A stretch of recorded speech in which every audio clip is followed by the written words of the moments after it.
Hello, we are doing something a bit different today. We're going to be reviewing some Ad Nauseam gameplay, so we can thank revenantkioku for allowing us to review this video. It's apparently of an Ad Nauseam league that did not go so well. It ended up being a 1-4. We're going to be taking a look. I have not watched this before. I'm just going to be giving my thoughts in the moment. I'll be pausing to discuss decision points. I might skip ahead a little bit if there's a little bit of a slow section, but let's take it away. So we have a fairly classic Ad Nauseam list here with Serum Visions and Sleight of Hand, the cantrips, 1 Ad Nauseam, 4 Profane, 4 Spoils, 4 Unlifes, some people are on 3 Unlifes, and a fairly standard looking sideboard. I know that personally, if you've watched my other videos, you might see that I've been messing around with Shelldock Isle builds still. I'm a big fan of Shelldock Isle, Wishclaw Talisman. I'm not going to try to make this be about, why a certain build is better or worse or anything like that. I'm not making this about that. I'm just going to analyze what we have here with a fairly stock version of Ad Nauseam. If I do end up accidentally veering into that a little bit, apologies. I just really like Shelldock Isle. So in any case, let's get started. So it looks like we have match 1. Wait, sorry, I'm trying to skip. Match 1, Grixis Shadow. All right, so we have an opening hand here. 2 Pentads, an Unlife, a Grace, and a Pact. So we have Force of Will, we have an Unlife, and we have a bunch of mana. If we draw a black card, this is very likely to turn into a hand where we tutor up the Ad Nauseam, and then we win with the Ad Nauseam. If we have 2 Spoils for Ad Nauseam, the risk is exiling all 4 of Athos's oracles, so we can think about it as though there are 5 cards that matter, 4 oracles in the Ad Nauseam. We lose if the Ad Nauseam is on the bottom, we win otherwise, assuming no fringe cases where we exile every untapped land. So we have an 80% chance of winning if we spoils for an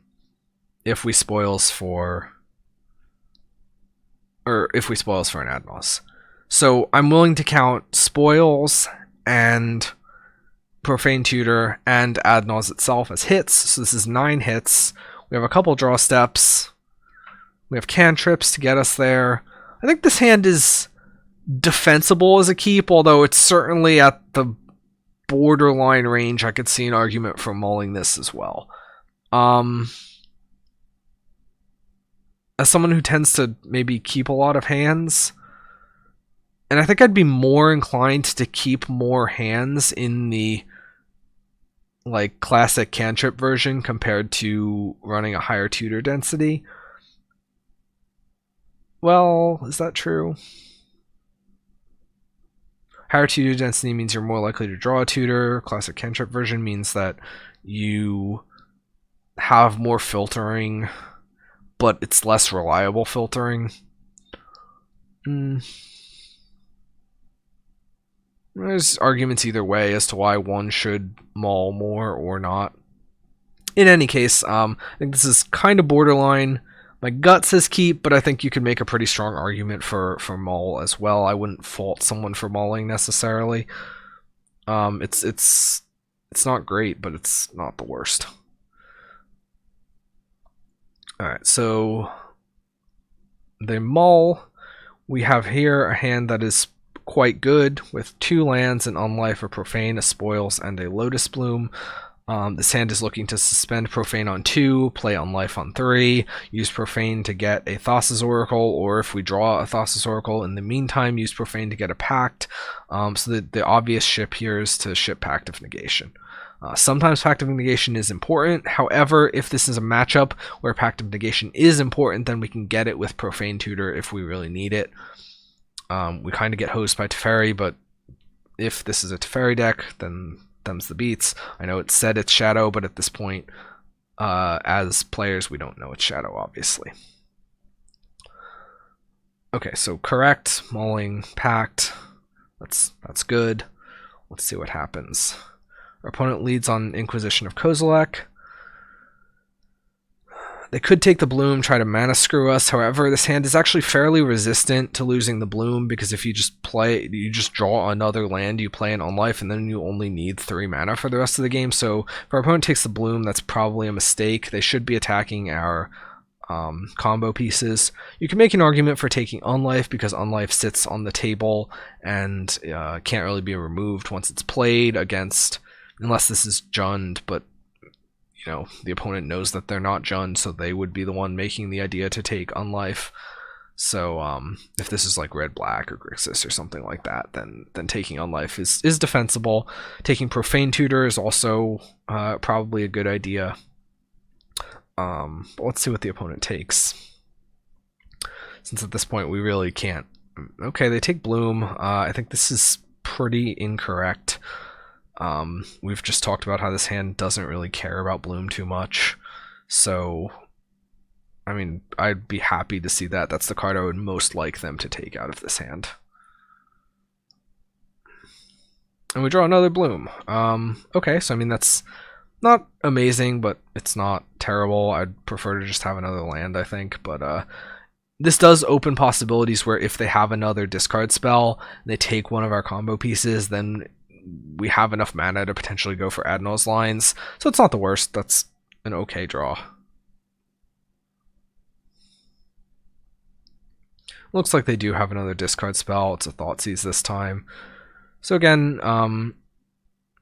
it's not necessarily worth agonizing over what they'll take. They take Profane Tutor. That seems like a pretty good call, given that we'll be suspending it next turn if they don't, and then they can't take it anymore.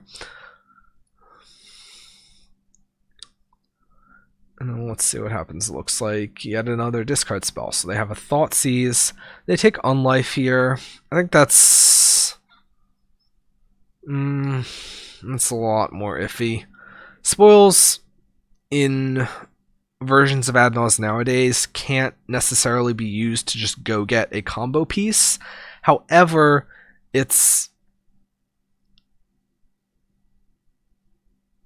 the better card, and the card we're less likely to have a replacement of, because we have 8 white effects, 7 once they take one. We only have 3 spoils if we get a spoils discarded. And yes, we can Profane Tutor for it, but there's a delay.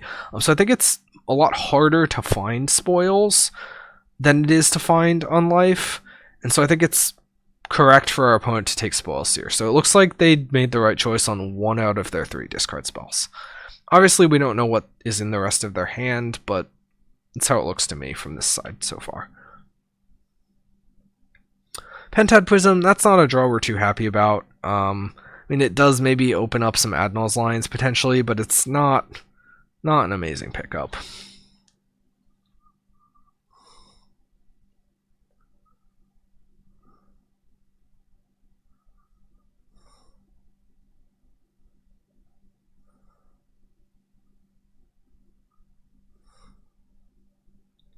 So let's see what our opponent does. Okay, I'm going to skip a little bit. So they fetch, get their 3rd land into play, tap them, probably, wait, were they, hang on. They had 4 cards, wait, this is after they got whatever they got. 3, 4, they play the land. Okay, so it looks like they pulled Lurrus. Yeah, they pulled Lurrus, went from no companions. So they pulled Lurrus to their hand. Okay. What happens on this side? Bloom ticks down, draw a land, play a land. That's fine. Our opponent does not play Lurrus, so we know they have Lurrus in their hand, they didn't play it. So that means they have 2 mana worth of stuff that they want to be holding up.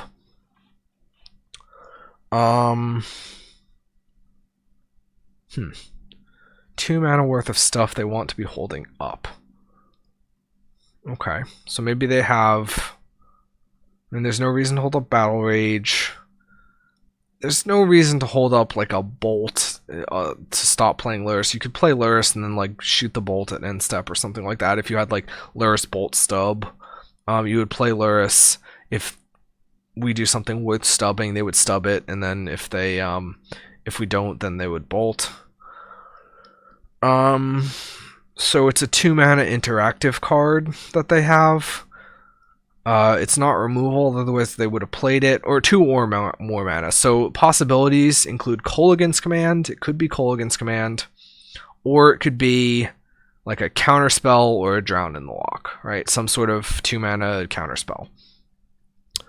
That's what we can put them on based on this. So our bloom ticks down, it gets cast. I would expect to see a Kolaghan's Command on upkeep if that were a Kolaghan's Command. Something like kill bloom, make us discard the spoils. Although, honestly, maybe they should have even just killed Pentad, discarded the spoils on their turn if they had a Kolaghan's Command. So I think it's not as likely they have a Kolaghan's Command, and it's much more likely that they have a 2-mana counterspell, Drown or Counterspell. However, I think I would hold this island just in case maybe they draw a Kolaghan's Command or something like that. There's not really too much downside to holding the island. If we draw another land next turn, we can play it out then. And it does insulate us a little bit against that. 1, 2, 3, 4, 5, 6, 7, 8. We do have 8 mana without this island, so we would have 9 mana on a turn we play a land. 9 mana is enough to spoils, Gnaws, Grace, Oracle, and have 1 mana left over for like a spoils for Pact, or maybe we played a cantrip to get into that line or something. So argument could be made for holding the island. I think I would. This game is fairly slow. If we really need the mana, chances are we could probably wait another turn. Just insulates us a little bit against K Command. Not that Shadow plays a ton of K commands. It's probably like 1 or 2 main deck, but it's just a thought. Okay, so let's see what happens here. So we're past. They don't do anything on end step. I think it is incredibly unlikely they have K command. They would have used it at some point here if they did. Which that tapped, untap. Play, what do they play?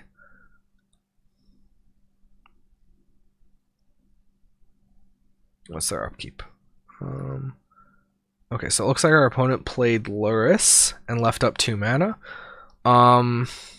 So this is in line with the fact that they have a 2 mana spell they want to hold up. And I know we were floating Counterspell or Drown in the Loch as possibilities because they did not hold up double blue. It's not Counterspell, they have Drown in the Loch. I can almost guarantee it. This is them holding up Drown in the Loch. So we need to be playing around to Drown in the Loch if we can. Solaris is in play. That is a clock. It's a fairly slow clock. The life gain doesn't matter. In fact, the life gain works against them potentially playing shadows. So we are a-okay with taking a couple hits from Lurrus if we need to. So let's see here.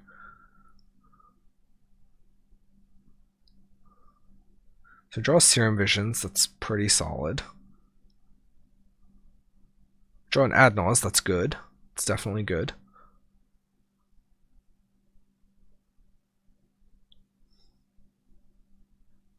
So here we have 4 cards in the graveyard. We know they're holding up Drown in the Loch. So the line is to... So if we spoils... Okay. So we could spoils for a Grace. And then it looks like we can Grace Gnaws because we have 5, 6, 7, 8 mana plus a land drop. So 5, 6, 7, we'd have 2 left over. We would be able to spoils for a Grace. Grace Gnaws, play Oracle. However, that loses to this extremely telegraphed Drown in the Loch they have. They have to have Drown in the Loch, otherwise their plays make no sense. And don't assume that your opponent is an idiot. So we can't spoils for Grace here because we would just lose to Drown. Which means that our line has to be value Gnaws. Additionally, spoils for Drown from this position is going to be ballpark or not spoils. Spoils for Grace here. Grace is a 4 of. We have about 50 cards in our deck. We'll ballpark 10% to fail. So what are our alternatives? Well, we can value Naws, right? And if we value Naws, we have 4 cards in the graveyard right now. So as long as we don't crack this Bloom before we play the Naws, and we play it off the Pentad and the lands, then we have the Naws isn't going to be countered because they have this Drown in the lock. So we can Naws for a whole bunch, and then we can look to do something like, if we hit an Unlife, play the Unlife off the Bloom maybe, and then defend it with a Pact that we draw, or maybe we just don't quite go low enough. We take a hit from Luris, we hold up a Grace with this Bloom, and then next turn we untap and win. So the line here is value Naws off of the lands and not the Bloom. We will get a land drop, so we will have 4 mana to work with that we can use to keep ourselves alive for a turn somehow, and then we can certainly win next turn when we've drawn a whole bunch of cards. We know that we have a Pentad in play, and we have an Unlife in the graveyard. So there's 3 more Unlifes, there's Oracles and Pentads left. We don't really have that many higher drops that will cause us to take damage. We'll be able to draw a whole bunch of cards, but it looks like here we are playing the Spoils, which will lose to Drown in the Lock. Even if they don't counter the Spoils, they can counter like whatever comes after that, a Naws or a... because now this will be a 5th card in the graveyard, or an Oracle after that. Although Oracle after Naws won't work because of Pact, but... Okay, so we died to the Spoils, so we failed on the 10% here. However, even if we didn't die to the Spoils, we would have lost in this spot because, again, 100% they have a Drown. Okay, so... yeah, the line here was definitely Naws off of the lands and the Pentad.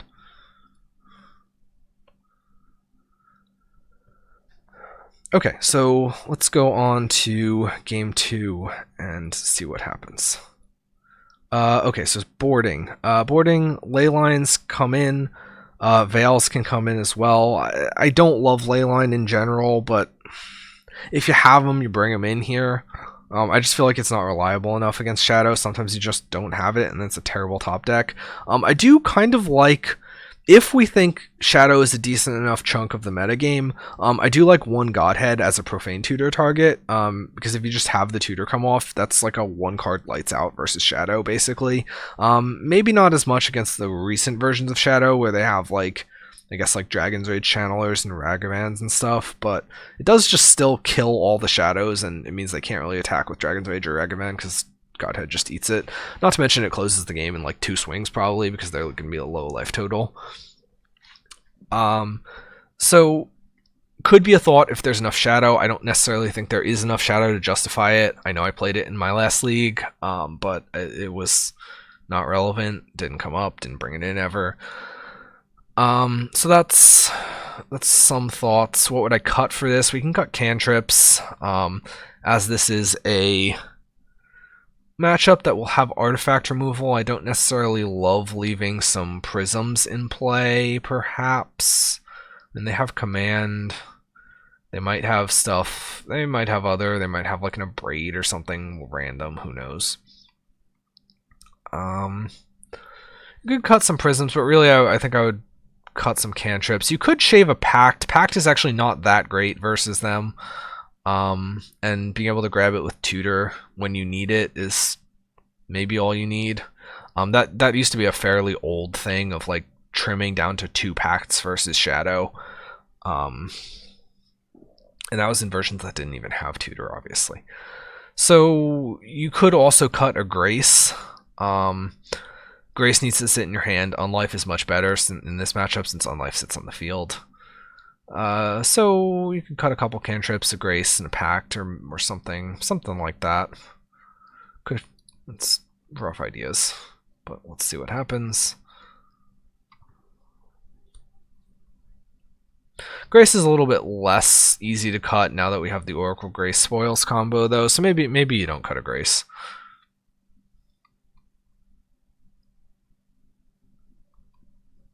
Our opponent has also showed that they're interested in taking Unlife over Spoils with this card. So maybe they're prioritizing white cards more than they should. Meaning that we should leave in the white cards for additional redundancy against discard.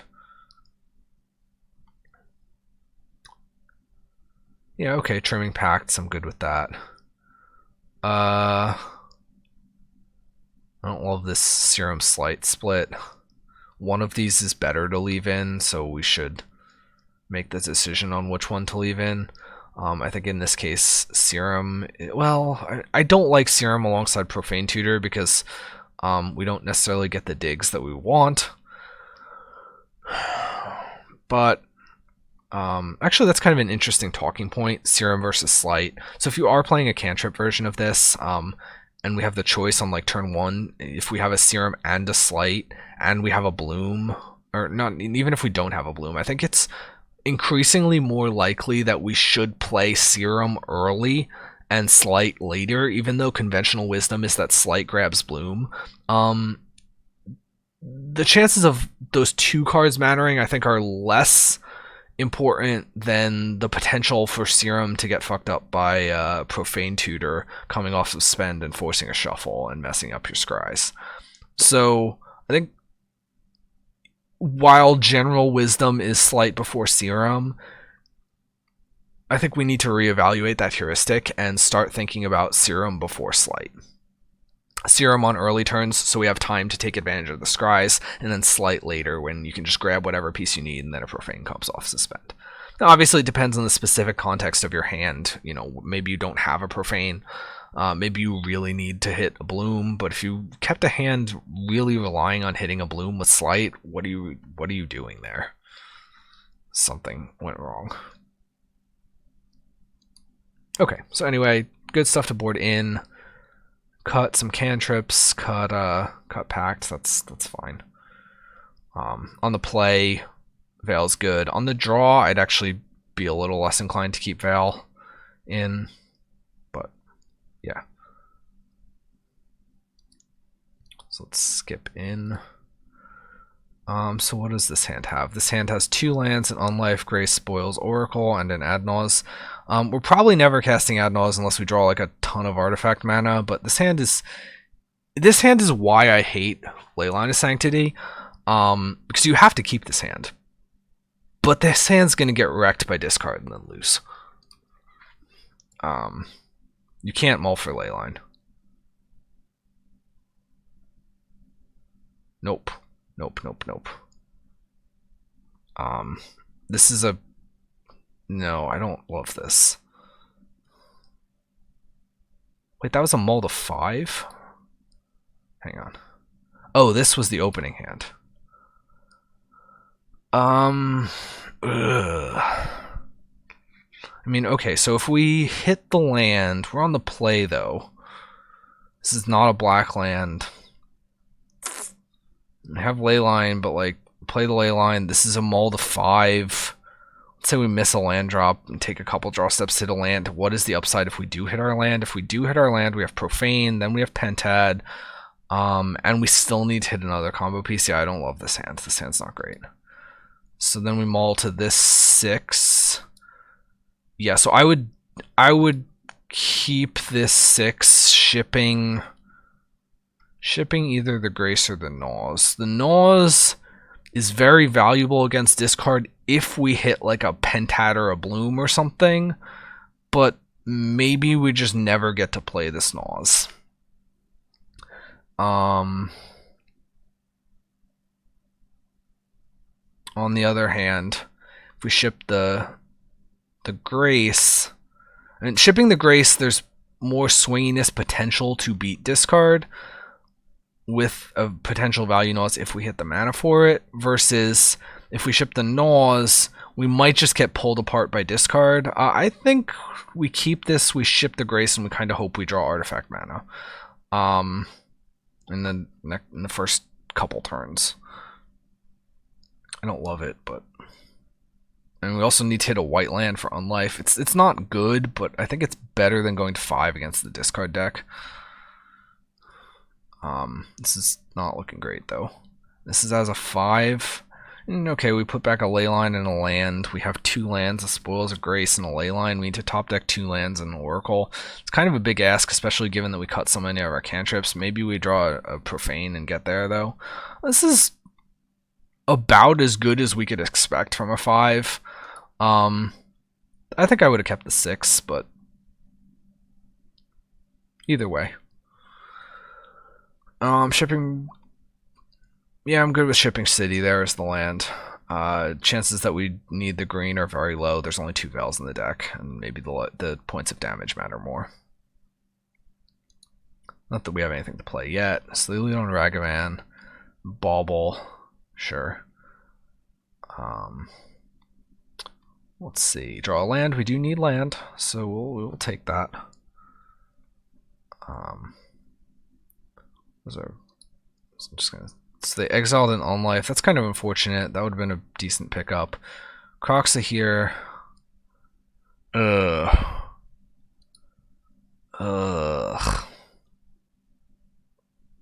Yeah, this is not great. Leyland's not stopping Croxa, obviously. Do we discard the land? Yeah, I think you have to discard the land, but this is bad because they're going to be able to bring back the Croxa soon. Okay, we pick up an Oracle. Croxa's going to come back though. Best draw is, I guess, Pentad and hope they don't have artifact removal, and hope that the Croxa holds off for one more turn. Oops, let me up that quality again. Okay. Fetch. Yeah, Croxa coming back. Croxa. Wait. Oh, that's on the end step. Never mind.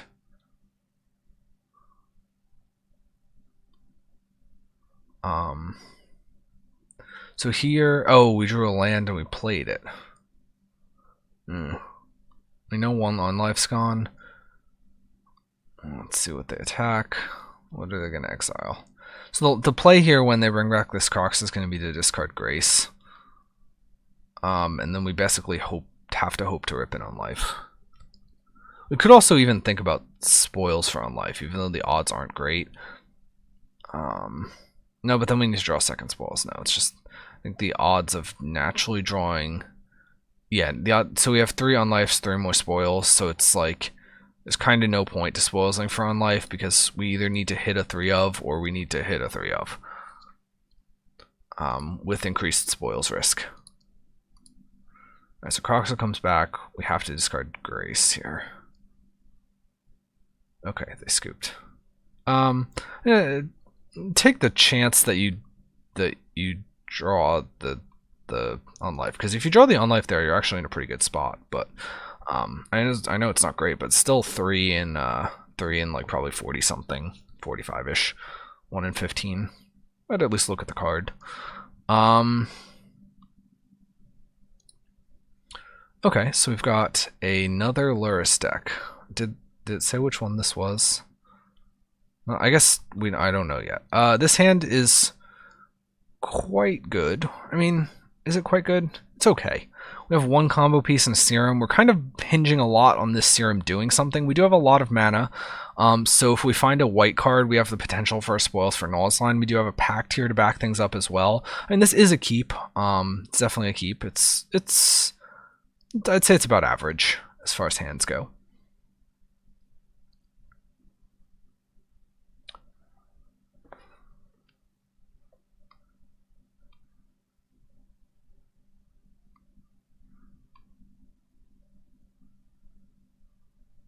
Okay. So let's see what happens. Opponent leads on Breeding Pool Bauble. Okay, we draw another Pact. So if I see a blue deck, I'm like, oh, Pacts, but then Bauble maybe makes me care a little bit less about the Pacts. And here, this is just obvious. You go Dark Slick Serum, play Bloom. There's not much to be said about that.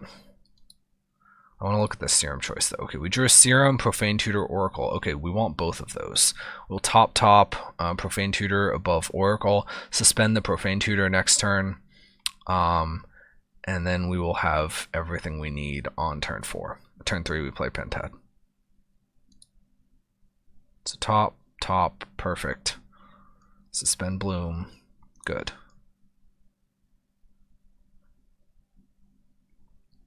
What does opponent do? So opponent plays a Brainstone, okay. Island, suspend Profane. This is looking quite good. This suggests, I guess, an Urza deck, or like a, I mean, blue-white plays Brainstone, but this is not blue-white, obviously. Unless they're like blue-whites, no, but they wouldn't have Ball. This is an Urza deck, I would guess. I missed whatever it was in the initial part.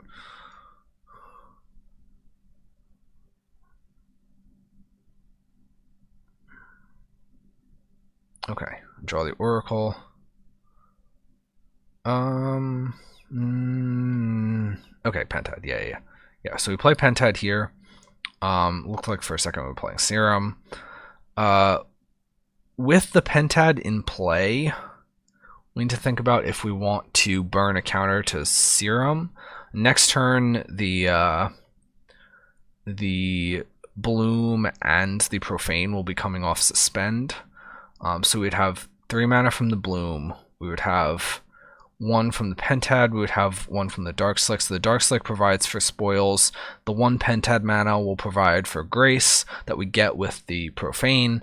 And then the Bloom will provide 2 blue for Oracle. So I would actually play a Pentad, play the Serum off the Pentad. This also has the upside of if they have a way to remove the Pentad, then they're kind of a little less likely to do so with a Pentad with 1 counter. Whereas if the Pentad has 2 counters, and they have a way to remove it, they're more likely to.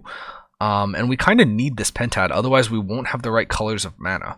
Because then we'll have to crack our Bloom for white, and then we don't have enough blue to play the Oracle unless we draw a blue land.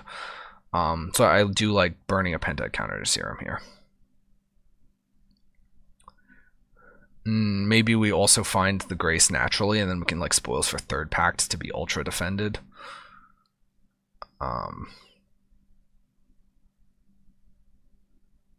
Okay, yeah, I think we should have Serumed off the Pentad there.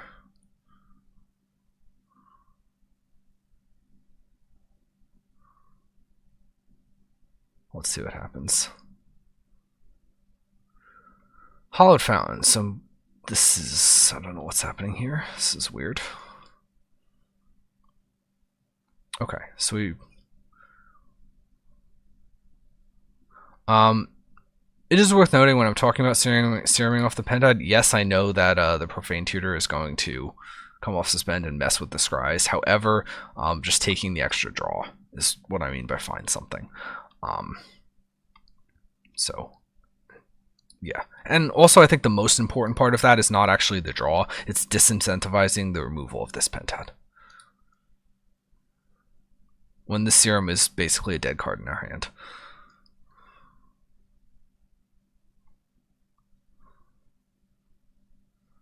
Okay, so Bloom coming off Suspend. This is looking quite good.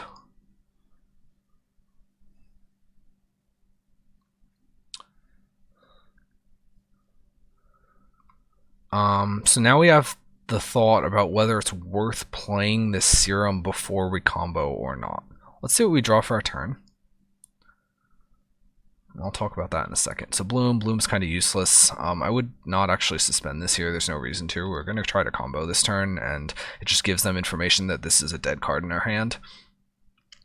If for some reason things go horribly wrong, then we could suspend after the combo, but don't suspend this first. Serum Visions before comboing, is there a reason to? I mean, if we hit a 3rd Pact, then we would be more protected. What else could we hit that's relevant? Nothing. We could hit another Spoils maybe, and then be able to like Grace Spoils for Pact, and then have 3 Pacts. So we do have 4 hits that are relevant. What are the downsides to playing Serum? We have 1, 2, 3, 4, 5, 6 mana right now. So we would have 2 mana left over with Serum versus only 1 mana left over if we do play Serum. Is there a soft counterspell that that makes something cost 2 more mana there is Spell Pierce. So if we have any reason to suspect Spell Pierce, then it wouldn't be good to play Serum. Metallic Rebuke is 3. No one's playing Mana Leak anymore, but Mana Leak is 3. I think there are no soft permission spells that I'm thinking of that I would be concerned about here. Main deck, Spell Pierce out of the sideboard, perhaps, but I wouldn't be playing around main deck Spell Pierce, I think. So I think it is worth playing the Serum first here. So don't play the Bloom, do play the Serum. Okay, we do play the Serum, good. And we hit a Spoils. Okay, very good. Yeah, so we can bottom those. Yeah, so Grace first.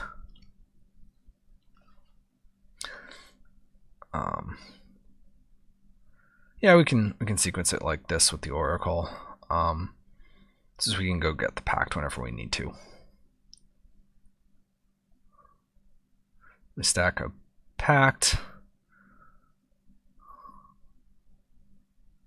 Counterspelling.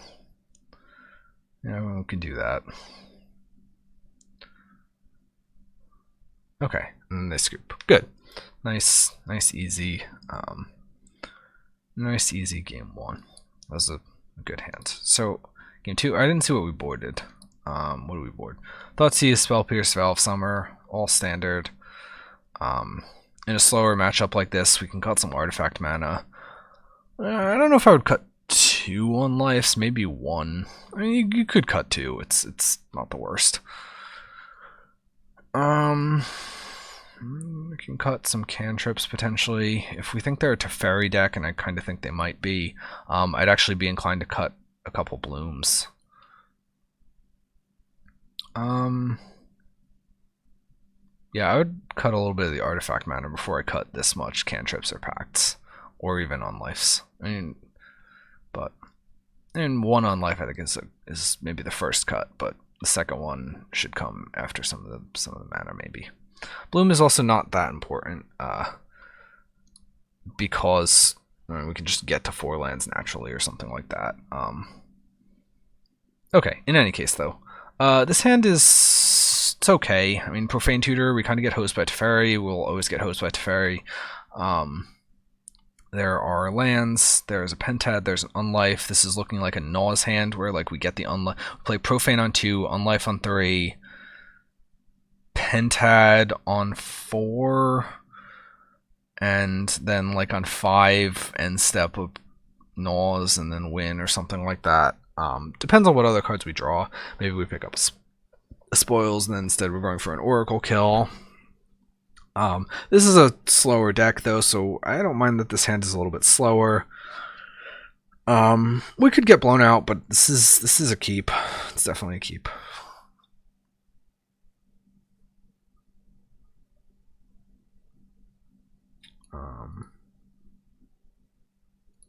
Okay, so the opponent. Oh, we drew. Hang on, I missed that. So our choices are Ad Nauseam or Darkslick Shores. Yeah, we definitely take the Ad Nauseam here. That's quite a good pickup, because we will have 5 mana. And so that means this Profane can be used to get like a Pact or a Thoughtseize or something. Or if it like eats a Teferi, that's not even the worst. Definitely Ad Nauseam. I saw a second later that we do. Opponent plays a land. So here, this is just prime suspend Profane territory. I'd suspend it off City. We will need this gemstone mana in all likelihood, so this is good. Opponent fetches another land, whatever. Third land, we led on Thoughtseize. Do I like leading on Thoughtseize here? So our opponent, should they don't have Teferi, it's very likely that they have like Counterspell plus Force of Negation or something here. Given that, I kind of like actually just jamming the Unlife, considering we have these extra Graces. I mean, it does. We are still a few mana away from being able to Grace Gnaws, but like, I kind of don't mind using this as a discard spell, and then we can Thoughtseize Pentad maybe the turn after. I mean, we could Thoughtseize Pentad this turn and then Unlife the turn after, but this way they might counter the Pentad, and we actually really want this Pentad to resolve. So I'd play the Unlife this turn first as bait before playing the Pentad.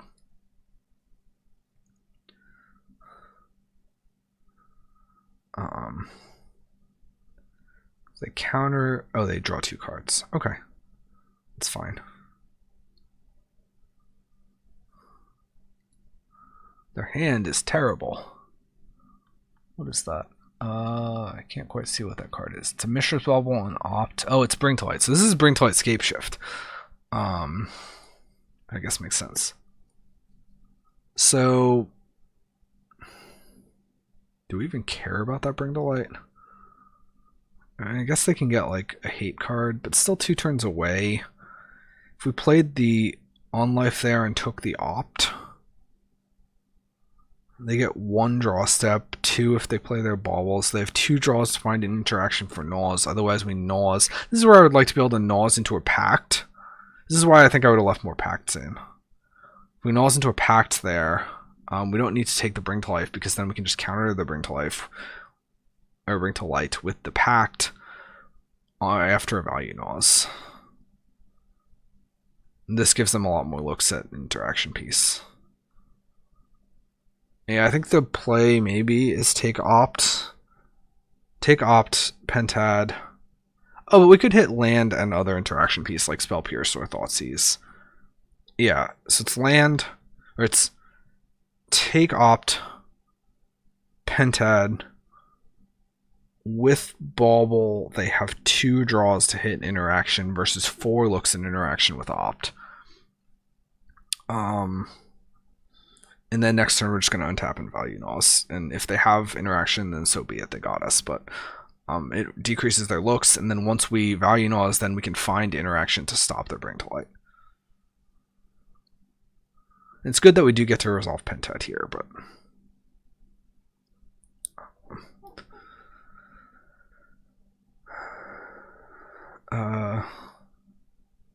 wait, why is it 2 blue? Let's cancel. Okay, good.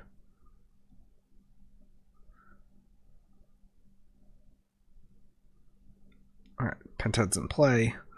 Let's see what they do.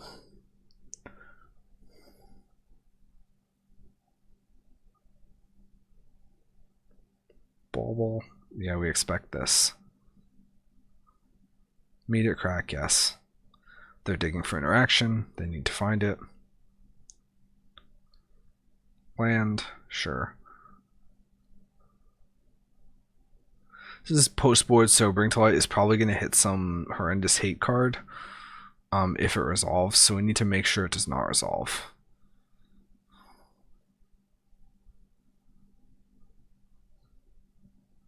So Profane coming off, we grab Pact. Yes. Serum. Don't love this. Well, we do have Pact, so if they jam Bring to Life, it's fine. They... Thing is, we're still not necessarily guaranteed to get there off of the On Life.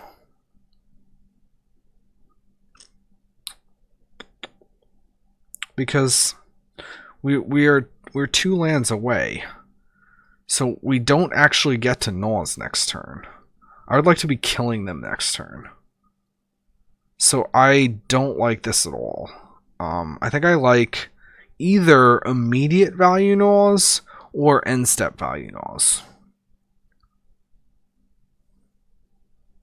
And then we have 4, we'll hit a land off of the value Gnaws, and we have 4 lands to like Grey Spoils Oracle or something.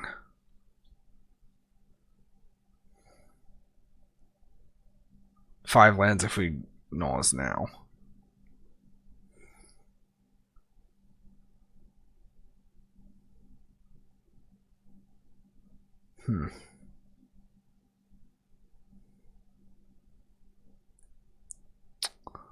Yeah, I don't like this on life. We know that they're light on interaction, so I want to force through the spell that's going to give us an overwhelming advantage before they have time to find interaction for it. And I know we do have this Pact, but like, I don't like this.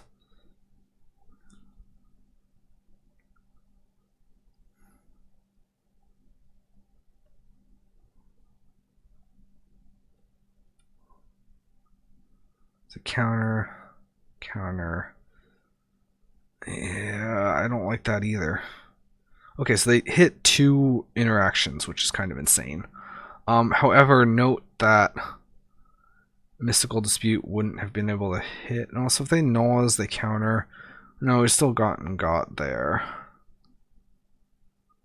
Did they opt? They didn't even play the opt. Just the bauble and their draw step was 2 interactions. That's nuts.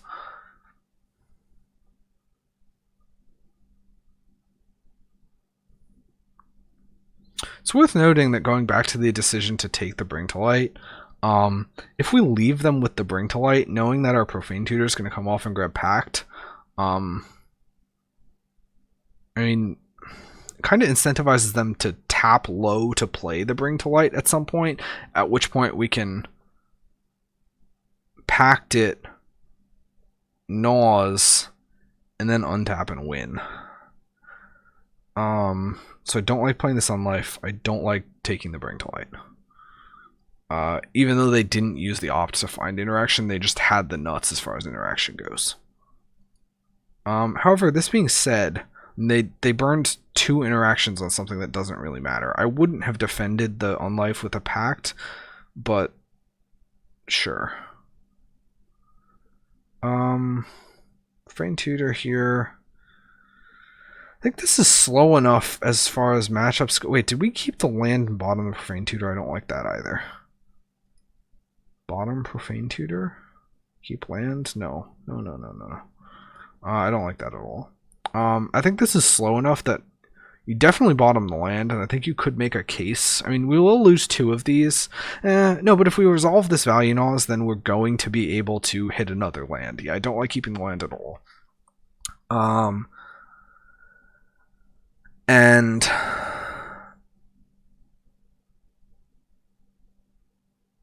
if we keep the Profane Tutor, we could suspend it, and I think this is a slow enough match that we could use that to find interaction, potentially. But let's see what happens.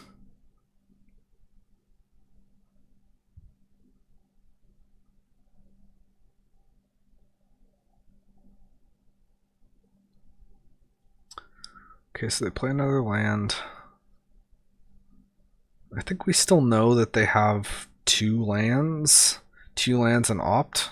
Somatic Ending takes Pentad, sure. We're happy about that, honestly.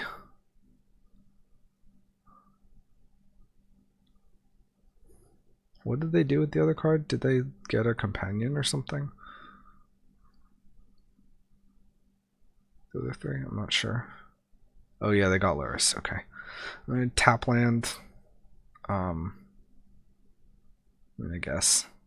I don't think I would have kept the land. Even if they did this play where the thing killed the Pentad, like maybe you just draw a different land in time to do this. But this should have been played a while ago, I think.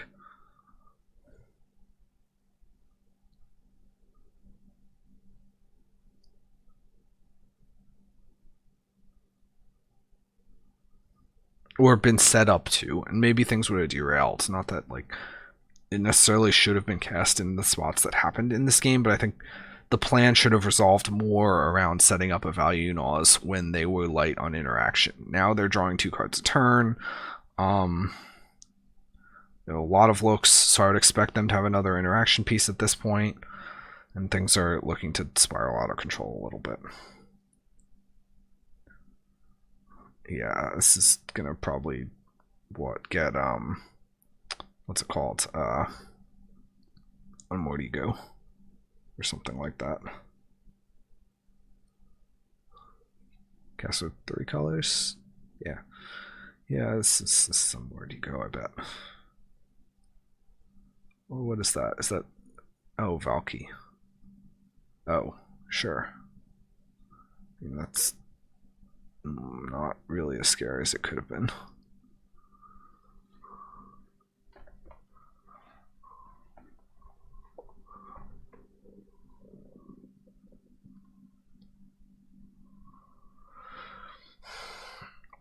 So they're representing interaction here off of these two cards, but I think here we probably just have to go for the end step value noise.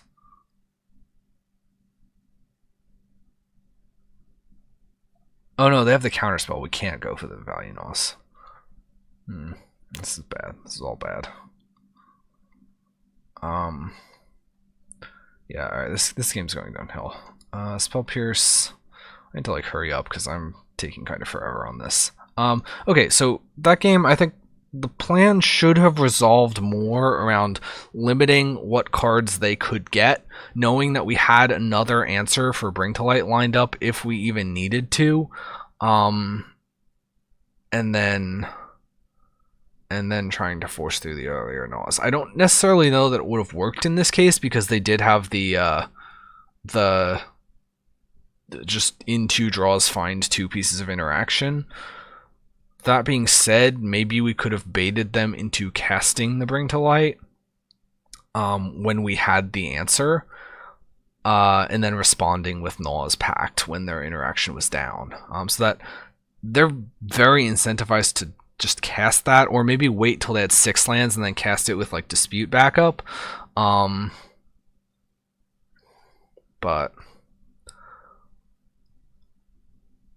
I think,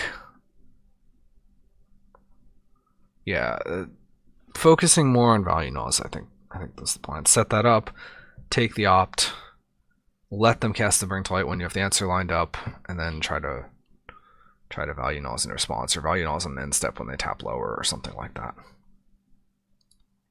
Might not work. It's not guaranteed to work. Maybe it wouldn't have worked, but I do think it's a better plan. All right, so let's see what else happens here. We've got a game 3. Pacts are coming back in. Good, I like that. Slights are getting cut. Sure. One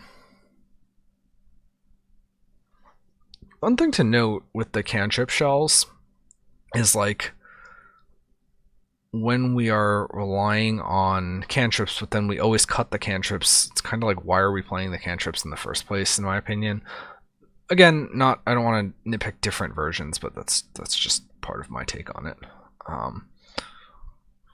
If we're just always cutting them, like, we're really only getting the advantage of them in game 1. This hand is not good. It's like, I want to like it, but we can't. It's just so far away from doing anything. This is a maul. This hand is...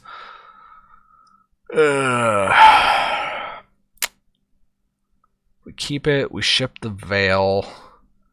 We hope to top deck a land. We get 2 pieces with Tutor, resolve a Pentad. We have a Spell Pierce. This is risky. I mean, but I'm kind of figuring even if we miss a land drop, this maybe can still get there a turn slower. So I would keep this reluctantly. It does rely on hitting, but now we're on 5. This hand doesn't do a whole lot. I mean, this hand, the 6th had a plan to win. We do have to get a bit lucky, but it had a plan to win. This hand doesn't really have a plan to win. It just has some interaction. Maybe you can drag the game into the gutter, and you know both people are fighting with no cards. I think the ships here are Pact and Veil or Pierce. Pact and I think Pact and Veil. Pact and Veil. We're a little bit light on mana. I think our best plan is to find our Naws with Profane and then hopefully hit some artifact mana to just play a value Naws. So turn 1. Yeah, turn 1 we're going to be thought seizing them. Turn 2 we're suspending Profane. Okay, so what is their hand? Their hand is 2 Wear Tears. So much for the artifact mana. Prismatic Ending, so much for the artifact mana. Opt and Flusterstorm. Yeah, so I think it's pretty easily Flusterstorm here. The only other card you could even think about taking is Opt, but Spell Pierce does not beat Flusterstorm, so I would not hesitate to take Flusterstorm. Good, that's good. They have all of the artifact and enchantment removal.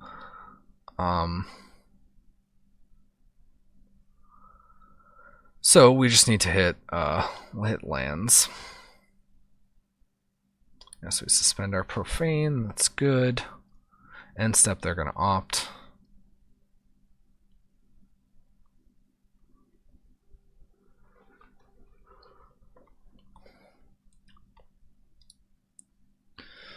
They didn't opt. Okay, we drew an oracle. That's something. I'd think about countering this here. We're going to be choked on mana on our combo turn. We have 2 pierces. And we need to slow them down, honestly, because if they get a point where they can get some sort of card advantage rolling, or like, you know, some bigger card, they're just gonna kind of wreck us. So like right now, while their hand is like otherwise dead, I think I'd counter this actually. We're so choked on mana that it's going to be hard to convert these spell pierces. So my prediction is going to be we die with the spell pierces in our hand, but let's see.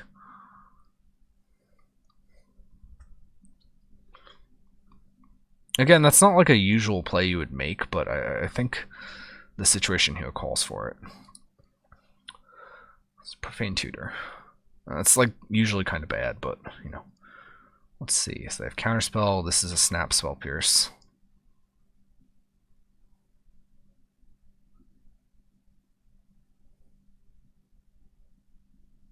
But what do we get here? It's hard to say. We need land. We need spoils. We need grace. I mean, we could get Unlife. I think Unlife might be the get. If we get Unlife, then we need to top deck a land, and then we can just play Unlife, and then we're really just the spoils away.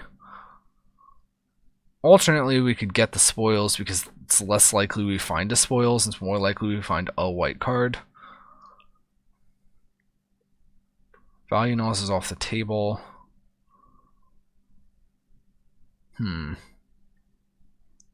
Okay, so there's 8 white cards versus 4 spoils. If we draw another profane one, we will get the spoils that way. Then we need to either hit 2 lands and a grace or 1 land and an unlife. Yeah, I'm kind of talking myself into getting the spoils here over the unlife. I think spoils and unlife are the only 2 considerations, and spoils is the better of those 2.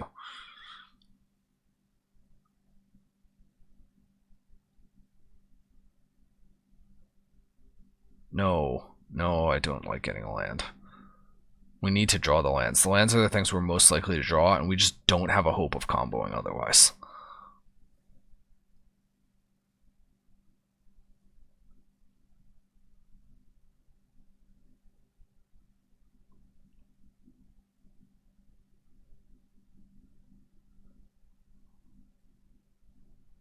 What are they doing? Oh, they got Luris. Okay, sure.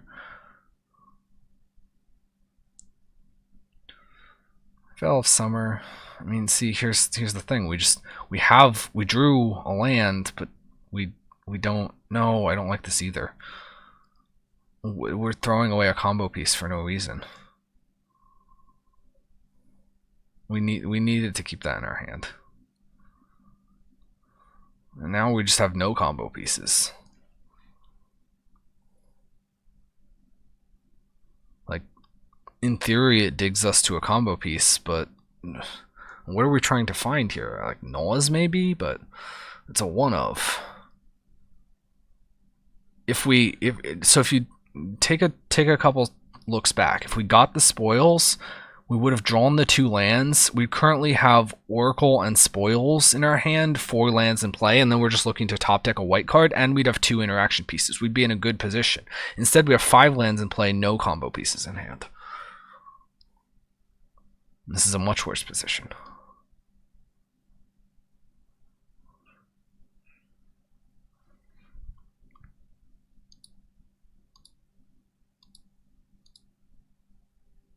Pierce on Burning to Light, that's a good conversion. Alright, so we didn't end up dying with the pierces. That's good. I think I still would have... I think you could still make a defensible argument for opt there.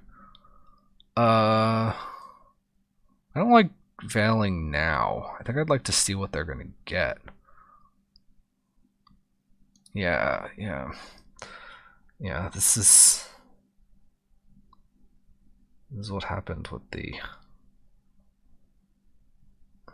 combo pieces thing. Yeah. I don't like playing the Oracle. I don't like getting a land with Profane there. Lands are the most likely top deck. We needed to get a combo piece. We needed to get the less likely combo piece so that we could top deck the better combo piece. Maybe we never draw a white card and we die. Who knows? But that's better than it's better than flooding out. All right, so match 3.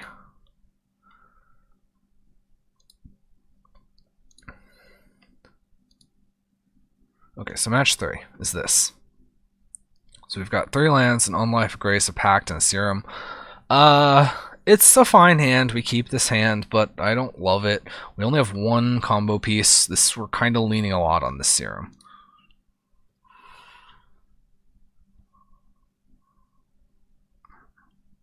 I like this a lot better if the Serum were like a Wish Claw. Just to take my second to throw in my pitch for Wish Claw. Alright, so Dragon Trade Channeler, Mishra's Bauble. Okay. Like the... Oh, okay, Snapcaster. So this is looking like Shadow.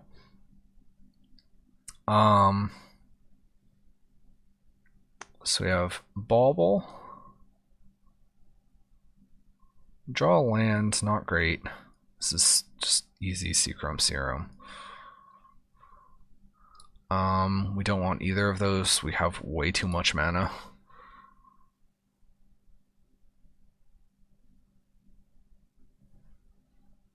Good.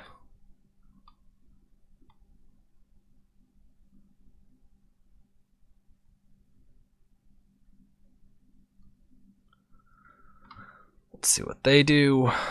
Just attack with the Dragon Rage. No discard is enlightening or not enlightening. Hopeful. I don't know. Whatever. Okay. Land, yeah. Did they see that with the Bauble? If they did, it was definitely right to play. I think it's probably right to play anyway over those. Yeah. Yeah, it's right to play the island first. Watery Grave. Snapcaster, so it's just a beat down Snapcaster. I'd be pretty happy to see that, honestly. It suggests to me that they have like a creature heavy hand. We have a hand that's pretty good against a creature heavy hand. Unlife, 2 Graces, billion mana. Yeah, so that'll happen. We discard. Hang on. Do we discard a land or do we discard Grace? So we have Bloom coming off Suspend. That's 6. We're gonna play the Unlife next turn.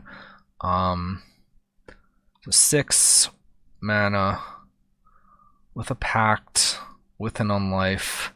If we have 6 mana and we're resolving a Naws, then we will draw another land in order to be able to play the last land. So I think I'd actually discard a land here. Probably the Gemstone Mine. Play the Unlife, and then this buys us a potential extra turn to draw a black card, because the way I see this game going, we're going to be getting hit by creatures, and we're just hoping to draw a black card in time. So, yeah.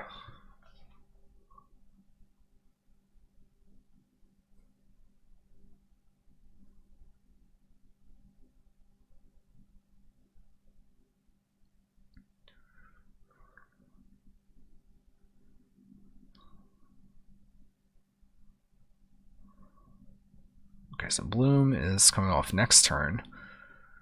So we draw, let's see. Oh my god, I'm so early into this. I'm going to have to start skipping ahead a little bit more. This isn't going to be such a long video. Alright, Unlife.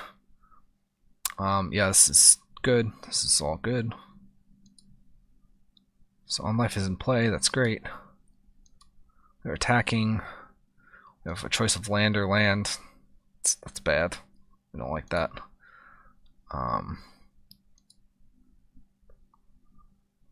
Play a land, yeah. Expressive Iteration, sure.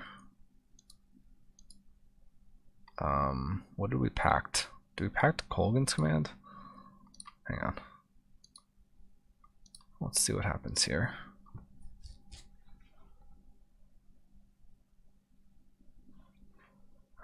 don't think I would have packed the Kolaghan's command. So the Kolaghan's commanded destroy artifact, discard, or no, return a creature from graveyard to hand. That doesn't matter. This bloom doesn't really matter all that much. I would not have packed this, I don't think. Because next turn we're just going to play another land, then we have 5 lands in play. And next turn we have 6 lands in play. Well, does it matter?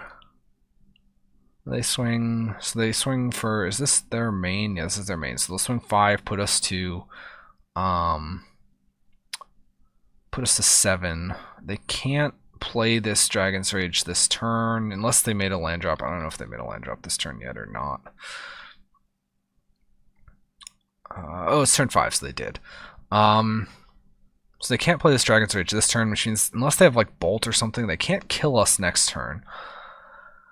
Which means that it's still 2 turns before we're getting hit below 0. So how important is this bloom? I don't think it's important enough to pact. I think it's... because now we have to burn our Grace. Which Grace is like another turn that we can live while we try and find a black card. And get these lands in play. Or land. Yeah, I don't like pacting this. I'd hold it for like a counterspell or something like that, maybe. Now, chances are they don't actually have a counterspell yet, because otherwise they would be like holding it up, I think, given the position we're in. However, it seems like I don't think this is high impact enough, and I think the chances of them drawing more interaction that we might potentially need to pact go up. Although next turn they could Croxa plus Channeler, we have to discard something, and we get 1 more land in play. If our card for turn is bad, we discard that. Otherwise, maybe we discard the Grace, depends on what we draw. I don't like defending this pact though, I don't think.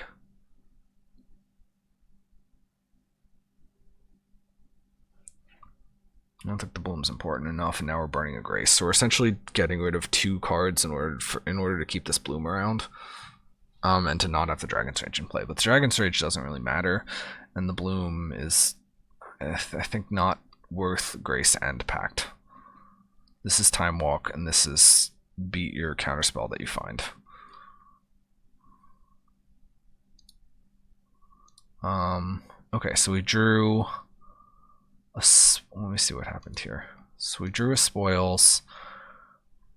We have land in play. So this is, I mean, this is about as good as we could hope for, honestly. When we pacted it to keep the bloom in play, and then we immediately drew a spoils. Now we can spoils for Naws. We have an 80% here to win. So, I mean, we got kind of lucky, but I mean, we'll take that. Uh-oh. Uh-oh, is what happened what I think happened? 1, 2. Oh no. No, we only exiled 2 oracles. Now we win. 1, 2, 3, 4, 5. We didn't play a land for this turn yet, or did we? Oh no, didn't we play this plains this turn? We can't do this. Are we leaving 1 card? I'm just taking the hit? How many packs do we get rid of? Grace is not good enough.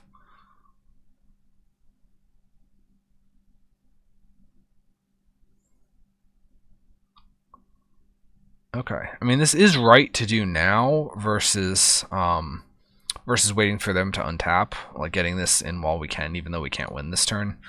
That is correct. Leaving 1 card is okay. Might as well spend the bloom here, even though it's not going to matter, just rather than discarding it. Yeah, it doesn't matter at all, but whatever. Discard a couple lands. Maybe a Pentad or 2. Okay. I mean, I would have liked if we could have kept a pact. One pact, and pact in the graveyard, but there are no more pacts, so that's it. So if they have like discard plus counter magic or double discard or something like that, we are beaten. So the question becomes, yeah, you know, should we have waited on that Nose for their chance of counter magic versus them having double discard? Or something like that. Let's see. This is discard. What did we lose? Oh, they had discard, snap, discard. So we need to think about, should we have waited on the Nose, because how many counter spells are in a Grixis deck versus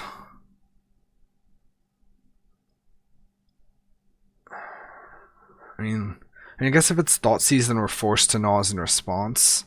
But it does play around Inquisition specifically. So at first I said it was definitely right to Nose while they were tapped out, but I'm not actually so convinced that that's true anymore. Because what are they playing? Is this game 2 or game 1? This is game 1, right? Yes, this is game 1. So they are playing probably 4 Thoughtseize, 3 Inquisition. And they're playing maybe like 2 or 3 of some mix of like Counterspell, Undrowned, and Lock. Maybe. So what did they already have in their graveyard? No discard spells or counterspells, so Snap isn't relevant there.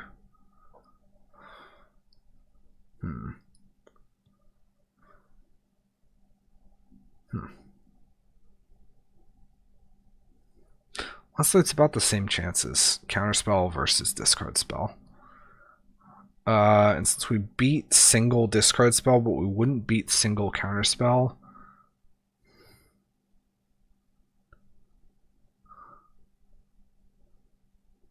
We don't beat single counterspell, we do beat single discard spell.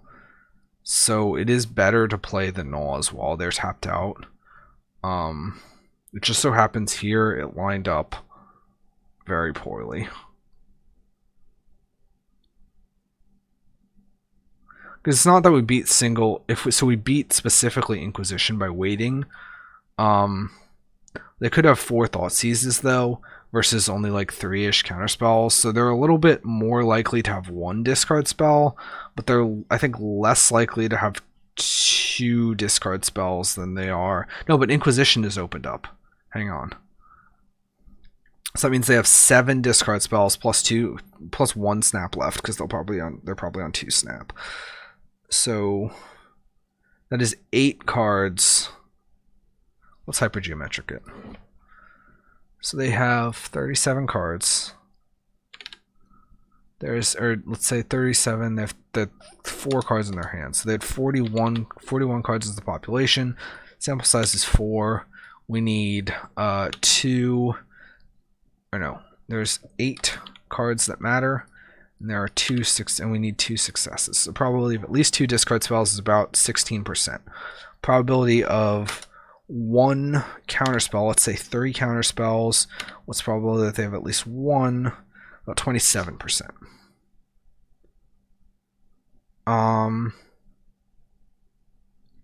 So it is correct to play around the discard spells. It just feels bad here. This was the right decision. We lost because they had the lower percentage thing. Alright. Important to do the math on that sometimes. Definitely don't hesitate to like go into hypergeometric and just do the math though. Alright, Leyline against Shadow. Yes. Bring in Veil too, but I don't love it. Veil's kind of underperformed in my opinion. Yeah, we're cutting cantrips. I would maybe leave 2 packs, but I think it's defensible to leave 1.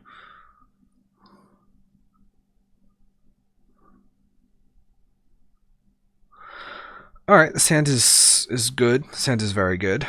We have mana, we have combo. We actually are looking for interaction with this slight. Pact or Veil. Alright, so we have Profane or Unlife. We definitely take Profane. We're going to suspend the Profane on 2. Probably try to go get a Pact or something with that. So they let on a Ragavan. We drew another land. That's also solid, I guess.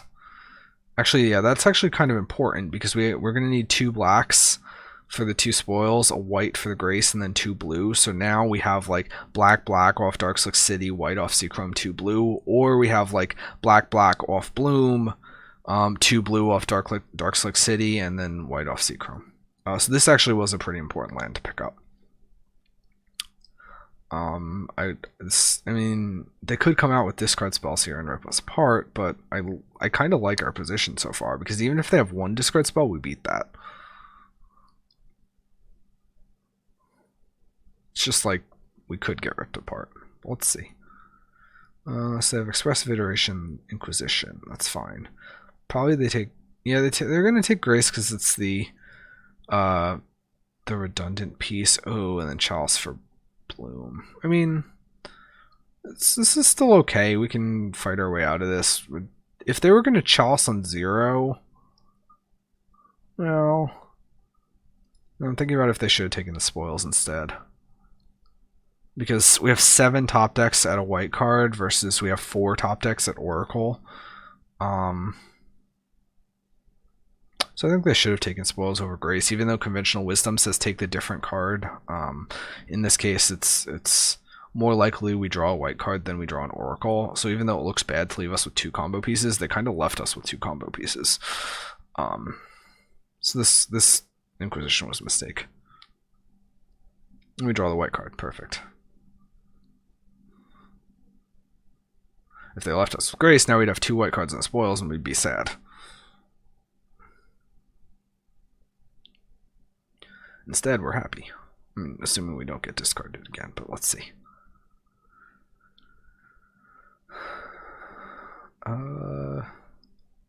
It's almost, other than knowing for yourself, it's almost not even worth looking at what Ragavan exiles. It doesn't matter. I understand it could matter if it like hits your 1 Ad Nauseam and it's like a tutor target, but like the card you needed could have just as easily been 1 down, so it doesn't matter as far as like, oh, they took an unlife and we needed an unlife or something like that. It's just, that'll help you just as much as it hurts you. So our losing cards to Chalice is kind of annoying, but we have a pretty decent spot. They didn't have another discard spell, so land wins. I mean, they could have counter magic with this treasure, but I think I would probably risk it. What are we doing here? Are we getting a removal spell for Chalice? We get Veil. We Veil off the city. This doesn't work though. We spoils for Veil. First of all, there's 2 Veils, 4 Oracles. The only situation that loses is Veil below the Oracles.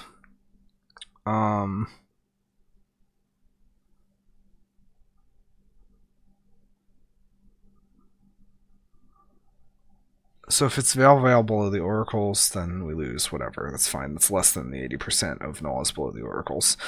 So if we get Veil, we play Veil. We let Tutor and Bloom resolve. Playing the Veil requires a city, so we have 1 white-blue land and a Bloom. We need to play a Spoils and an Oracle. We can't do that because we need black mana and 2 blue mana, and we can only make 1 blue and 3 black. So we have to top deck a land to be able to win this turn with this play. So I don't think I would Spoils for the Veil here, and unless there's some other spoils target that I'm not thinking about, but I don't think there is. That's the only thing that stops Chalice, and the only reason it spoils now is to stop Chalice. So I think the better play is to just hope we top deck an untapped land and just let those die to Chalice.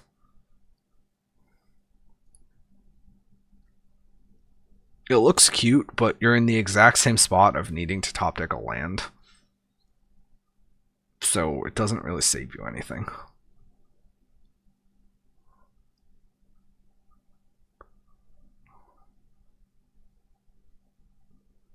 And you're still just as vulnerable to counter magic. So here they like counter Veil and you're just in trouble. So we paid a whole bunch of life to essentially do nothing.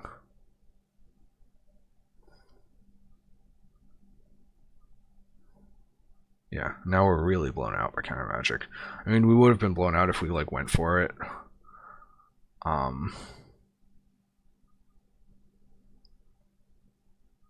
but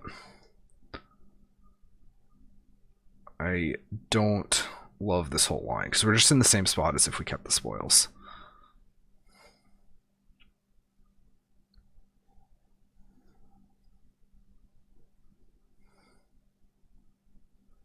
So those go away. We draw a pentad. That's not great. Actually, it's not the... Do we lose the Ad Nauseam? I don't know if we lost the Ad Nauseam. Whatever. Can I see it up here? We didn't lose the Ad Nauseam. So we could potentially end up in a spot where we play the pentad, we spoils for Naus, and then we try to win like that. But we're taking 2 more next turn. 1 from the city. Crox's life loss. No, we're discarding the pentad anyway. Okay, so much for that. So now we just need to top deck Oracle. I mean, it's possible. And we do. Well, that's exciting. Maybe they still have something, but like, you definitely just jam here. You don't get anything by waiting. It is correct to lead on Oracle here because, you know, maybe they have like, I don't know, Mystical Dispute or something. It's a card that they could have that this would play around. Alright, we did it. +2 mace. Cool name. So we drew our way out of it. Sweet. I guess actually one argument to be made there, even in favor of keeping the 2 spoils, other than like potentially getting blown out worse with the Veil play, is that not only is land a hit, Oracle is also a hit, and Oracle also lets you keep the spoils and then wait a turn to play around counter magic. And I know it worked out in this case off of, you know, luck, but definitely spoiling for Veils was not right there. Even though it looks cool. Just let them get eaten by Chalice.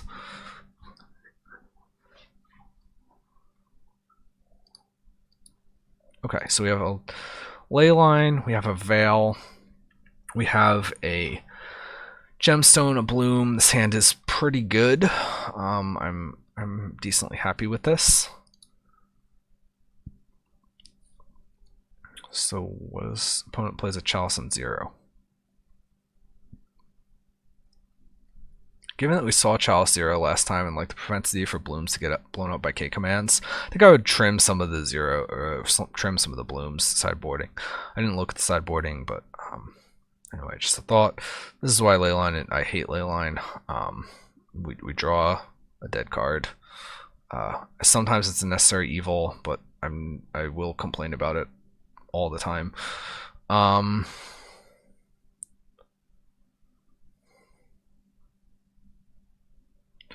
Okay, so Profane. We're going to try and Veil this Chalice. Fair. Reasonable plan. Good plan in this case because we have we will have the mana, we will have the combo.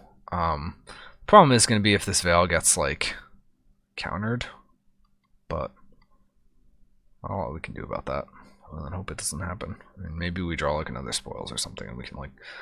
And here's the thing, we were only on 1 Pact and 1 other Veil, right? So we really don't have a lot of interaction pieces against combo. They are heavily representing a counterspell here.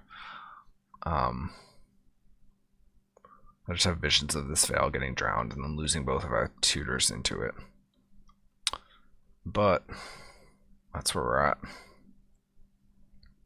And they notably, our opponent has a very strong read on us having Veil here, because of the fact that we played 2 things into the Chalice. So our opponent knows we have Veil here, so even if they have other plays, they're holding up Drown in the Loch here. So they have Drown in the Loch here almost certainly.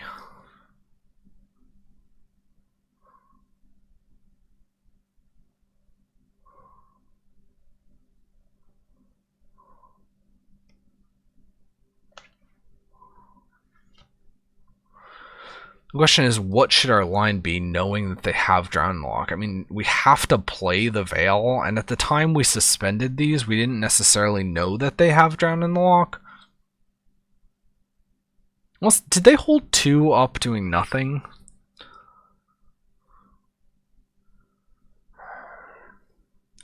Yeah, we're on the draw, right? So what is our line in this position? So if they held 2 doing nothing, I mean, the thing is, did we take that Profane Tutor with the Serum? We maybe shouldn't have taken the Profane Tutor with the Serum, unless that was on turn 1 and our plan was to Veil before we knew they were holding up Drown. The question is then, what is our plan now that it is quite clear that they have Drown, and we have this Veil, but the Veil's not going to resolve? And we could Spoils for, I think we have 1 Pact in the deck, right? I don't know. If we have a Pact or 2, it's super risky though. But the thing is, do we have an alternative? If we just like Veil, let it get drowned, let these get eaten. I mean, we are no, yeah, that is the play. We just Veil, let them drown, let these get eaten, and hope to top deck white card. We have 8 white cards unless we board some out, and we need maybe a land if the white card we draw is Grace. So that's fine. I would not defend this Veil with Spoils. And we still try it because it's just letting the Veil eat a counterspell.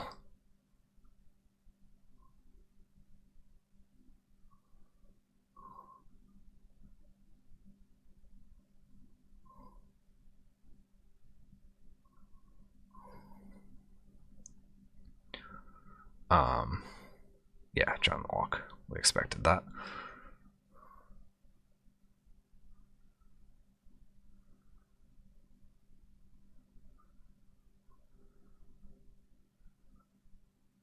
And we didn't defend it. Good.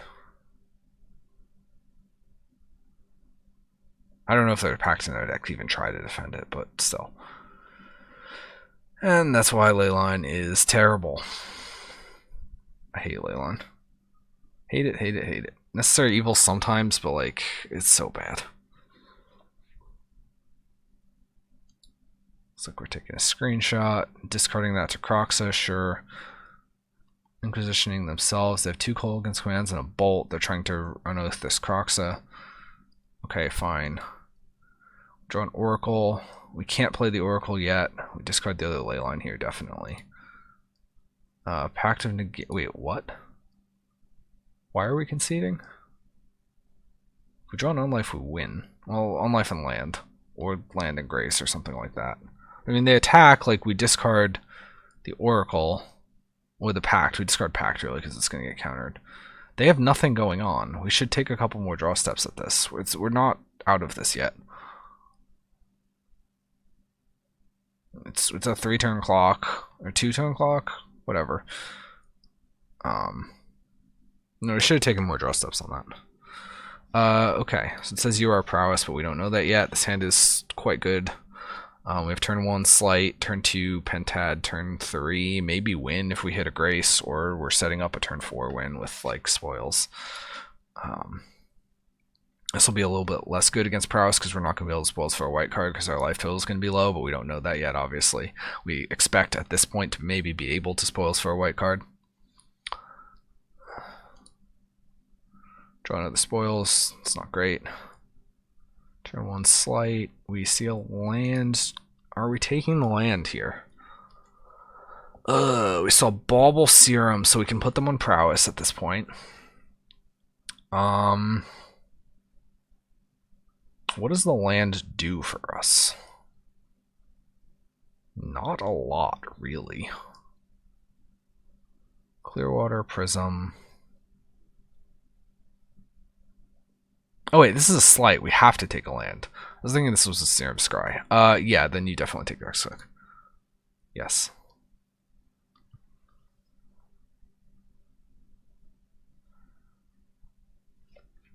It's late. It's 3:04 for me. But alright, so I'm gonna try to skip. Alright, we played the Pentad good. Unlife's a fantastic pickup. This is looking great. They counter it. That's fine, really. We have Pathway Unlife. Expressive iteration, so this Unlife is going to resolve. I mean, probably, but, you know. Okay. Pathway should be played on blue side. Yes, good. We have a Pact on life. This is looking almost locked up, this game.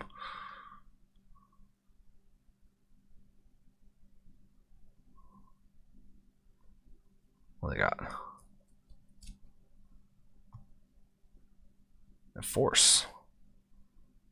Hang on. Pact on the Force. Now we have to Spoils for Grace on our upkeep. Alternately, if we let the Force happen, so this is not really true prowess. This is, I mean, we can kind of maybe guess that on the fact that they didn't have any like 1-drops. This is like the bigger like Murktide Delver deck. So alternately, we let the Force resolve. If they're the bigger Murktide Delver deck and they're playing a slower game here, we can Spoils for value.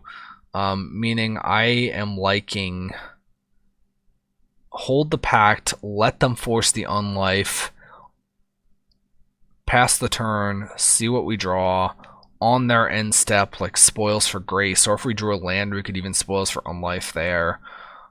All the Spoils for Grace, there's 4 Grace, only 3 Unlife. Take our 90%, and just call it a day. So I don't like defending this Unlife with Pact. Also, maybe we draw another white card, right? So, alright, let's see what happens.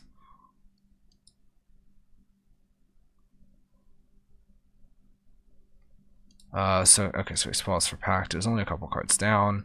Suspend Bloom.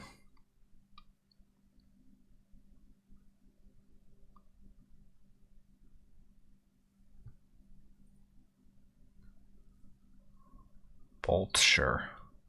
This is actually looking good again.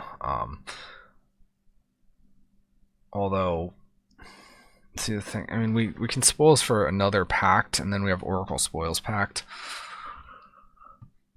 I think I'd rather have the Unlife not in play, full combo in hand, and just draw some more lands, though. And we'd have Pact in hand, too. We'd have full combo plus Pact in hand, plus the extra spoils. Do we go for it here? No, we don't. Yeah, we definitely don't go for it here. Yeah, that's fine. The second Unlife doesn't matter. They can't remove this main deck. Is this main deck? Honestly, I don't even know anymore. It's all blur. Thought Scour Us, sure. I remember when that used to be a thing when like Phoenix was playing. Phoenix would start Thought Scouring Ad Nauseam to like hope to mill the win conditions because that was such a good matchup for Ad Nauseam.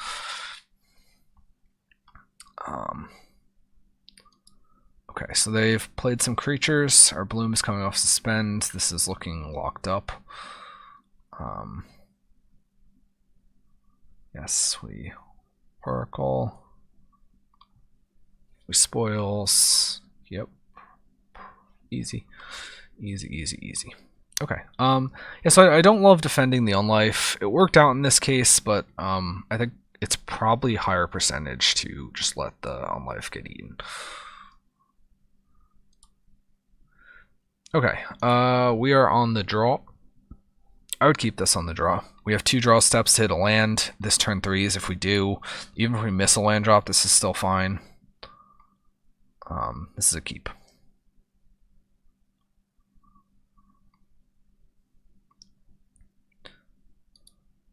We even have 2. Oh no, did we maul? We did maul. Yes, that I like that as a keep. Even if this only had 1 Pentad, I'd be less inclined to keep because they could counter the Pentad and then we're kind of screwed on mana. But with 2 Pentads, the first one eats like counterspell and then the second one sticks or something like that. So I'm more okay with this with 2 Pentads. And even if both Pentads get countered, we're just 1 more land away from Unlife. So honestly, we have 3 potential discard spells. We have a bunch of lands we could top deck. I would have kept this. This hand is a lot worse.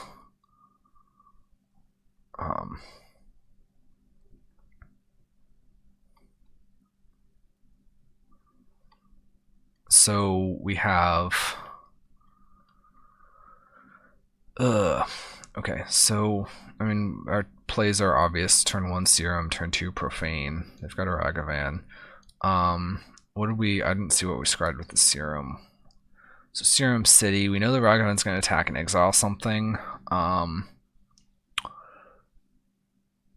I kind of like top, let the Ragavan take a city, draw the Serum, turn 2, Profane, turn 3, Pentad Serum, and hopefully find things off of that.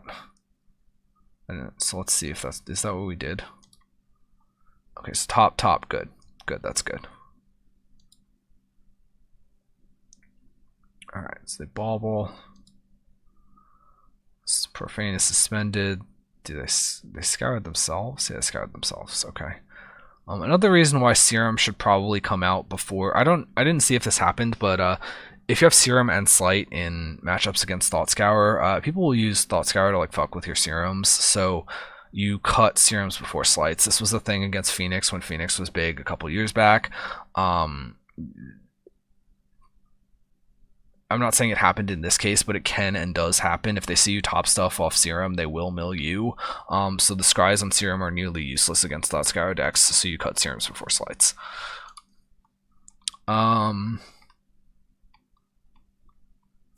Okay, so Ragavan attacks. Sure. Draw another land. Serum before playing the Pentad. Most information possible. This is good. Yeah, we have a lot of mana.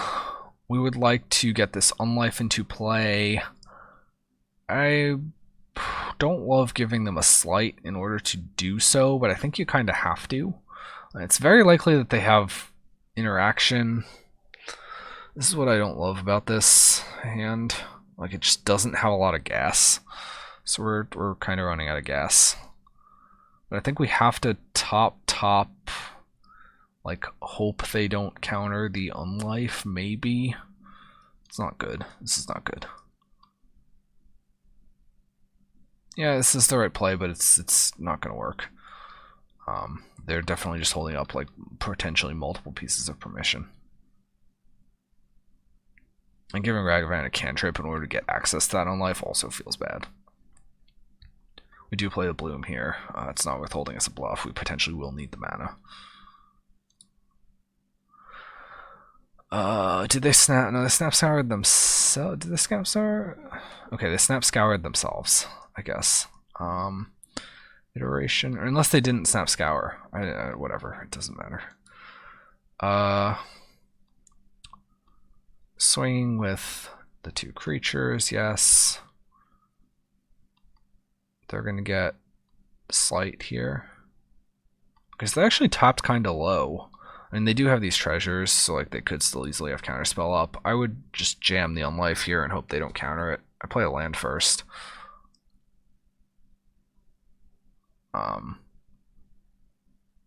But I think this is going to get countered and then we're going to lose.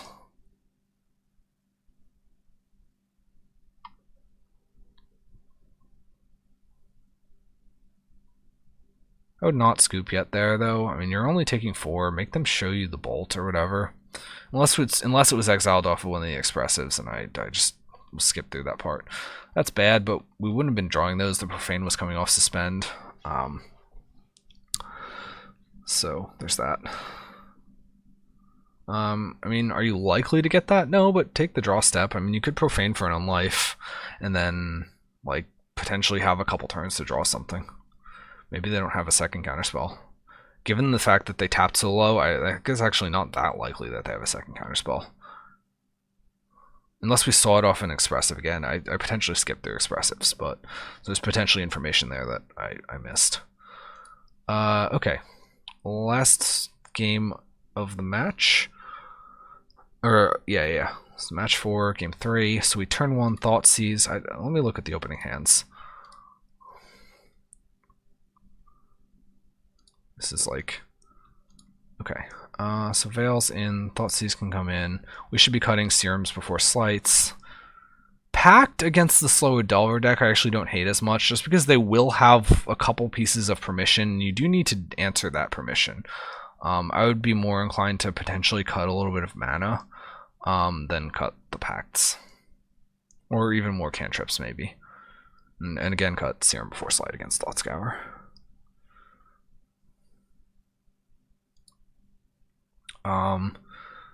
Okay. So we Thought Seize. We take. Hang on here. Oh wait, I want to look at opening hands. Whoops, what did I do? So this is our 7. We have 2 lands, 2 oracles, a Thought Seize, and spoils. This is medium. I think you have to keep it. Actually, it's worse than medium. It's bad. You have to keep it, but I don't like this. What are we really getting? Better on a 6 though? I don't think we are. The Veil's kind of dead right now. Second Oracle is also kind of dead. And I know we can play it to like try to find something, but I don't love that. We need to draw lands and we need to draw a white card. It's a keep. It's a low end keep. Turn 1, we obviously Thought Seize.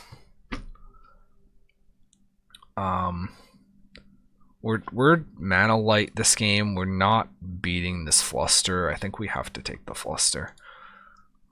Potentially, also, they're fairly likely to draw a second piece of interaction. Maybe we need the Val for that. I think we just have to hope we can outrace the Murktide.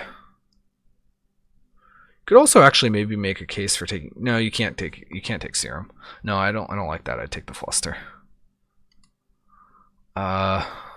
Okay, then they go land, Serum, Bauble, whatever. Land, okay, good. That's a good land to pick up. It lets us play Veil. Yeah, we can play an Oracle here. That's fine. I might hold a turn or so, but... Ooh, this is tough. This is very tough. Do you top the Profane? Next turn you're going land Profane. Then what are you doing? Holding Veil, hoping to top deck another land. Yeah, you do take the Profane, I think. This is slow enough that like next turn you can go land Profane. If you like, and then ideally you like top deck a land in the next couple turns, you Profane for Unlife and then Unlife defended by Veil. And then the next turn you have Oracle Spoils, maybe. Going for Unlife lets you not have to get to 5 mana to combo with Veil defense. So that's why we're going for an Unlife here with the Profane.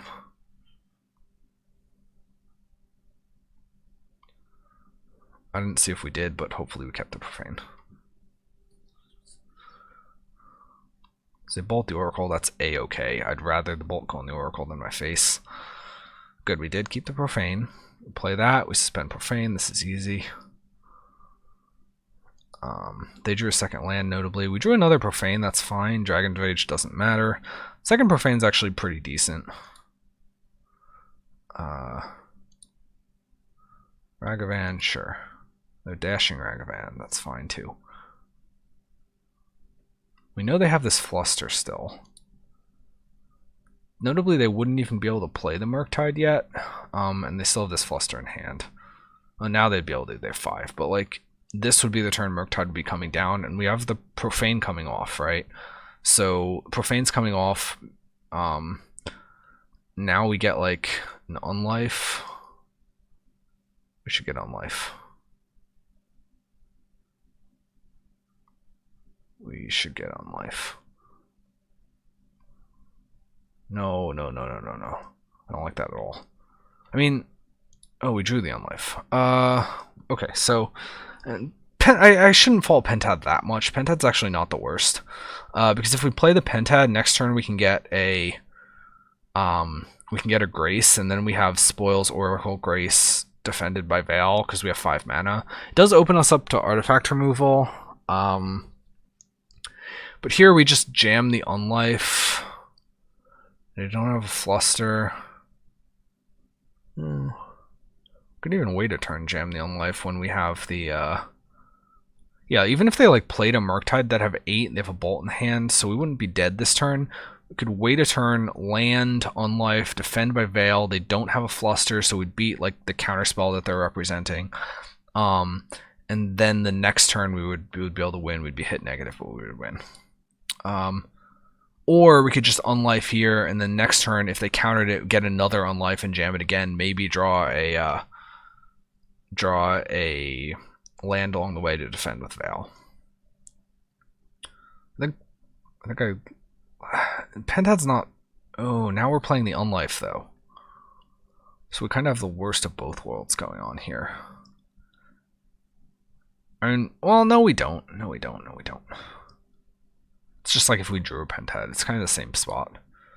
But if we weren't going to play the Pentad, if we got Unlife, then we should have just gotten Unlife. So they have a counterspell. They still have this Fluster in hand.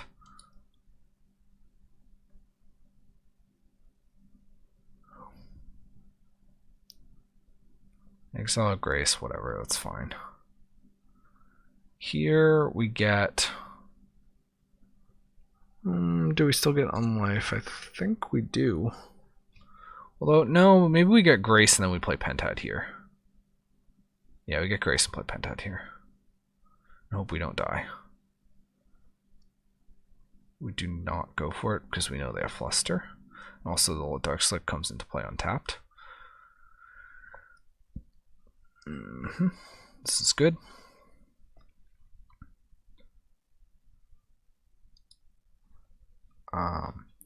So we're setting up to win next turn. They do have Fluster. The problem is if they have 2 counterspells,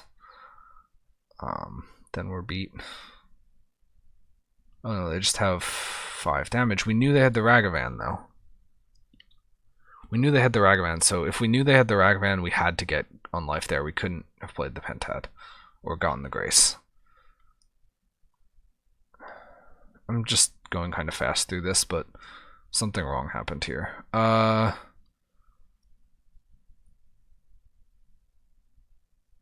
So we know they have the Ragavan.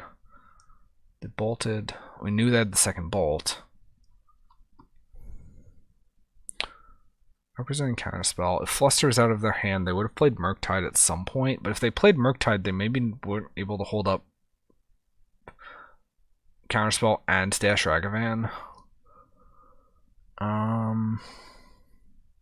Off the second, we can't get the Grace there because we have to burn this Grace and then top deck a white card. So we actually had to take Unlife there and then play Unlife. And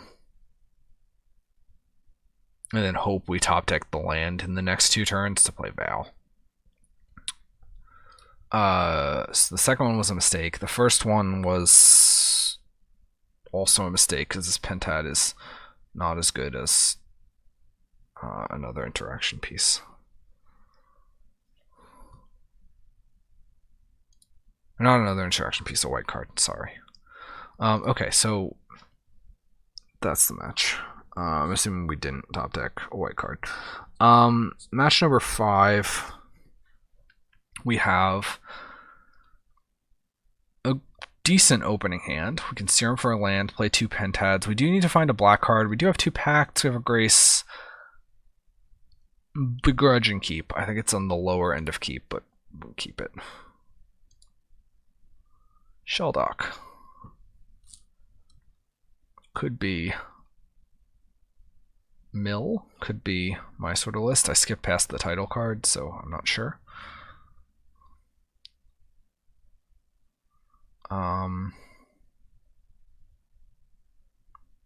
So the thing is, if this is Mill, putting the Solar Call on top is very, very bad.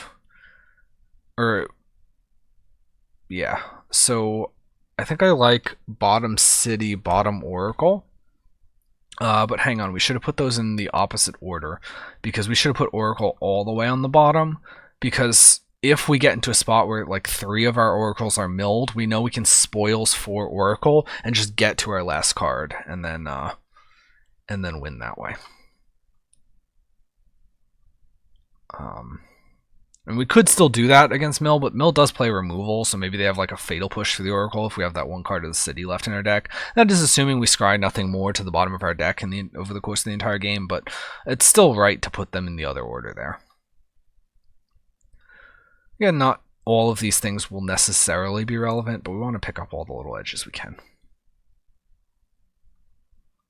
Alright, so we have a Pentad Prism, 2 counters. This could still be like Inverter or slash my Shelldock lists, or it could be Mill. Pentad getting in is good. We really just need a black card. We're looking to Nause this game. We pacted it. Don't know if I love that. Do we really care if 14 cards get milled? I don't think we do. And maybe they can like surgical an oracle, but then we just have 2 packs for the surgicals when that becomes relevant. Maybe they don't have surgical. So I would not have milled that, I don't think. Or I would not have pacted that. And we play the other Pentad, sure.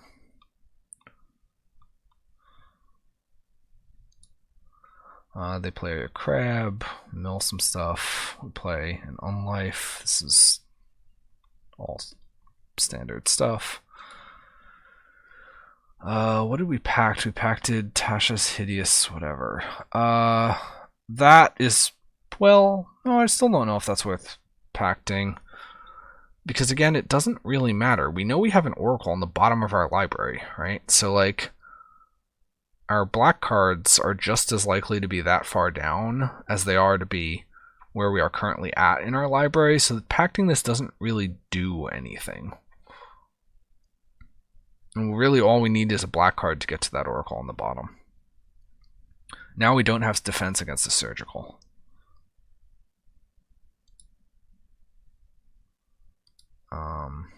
Draw land, okay.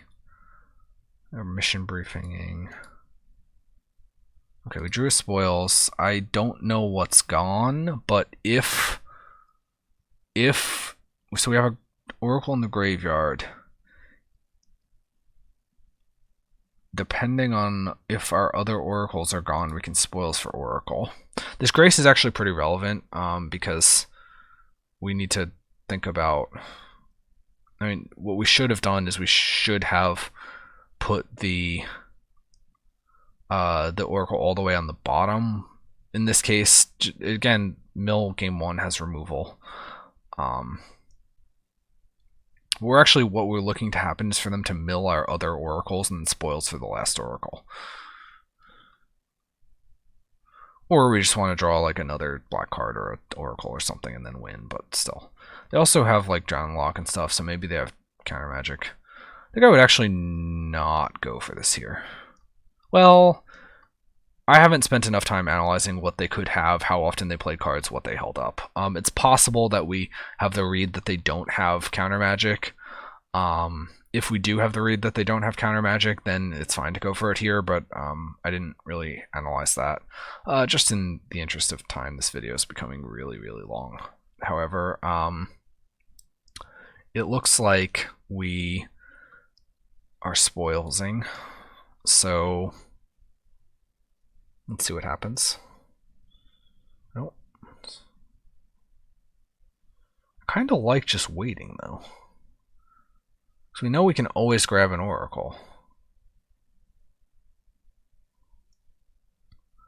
Here we should actually spoils for Oracle.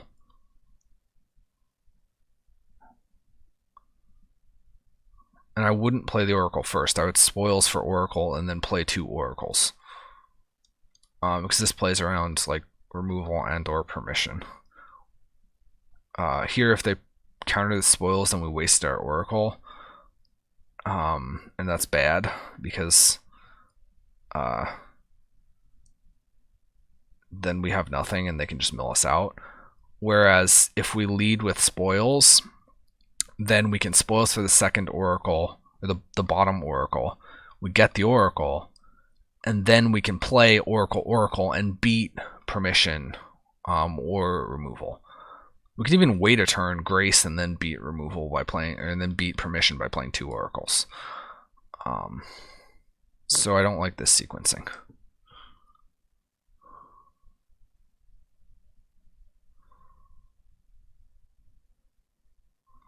Let's see what happens.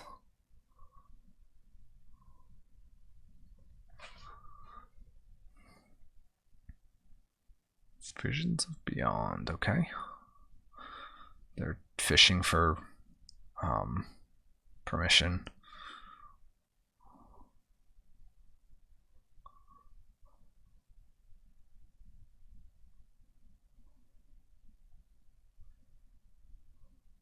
Sorry, wait a second. I think I said one thing a bit off there.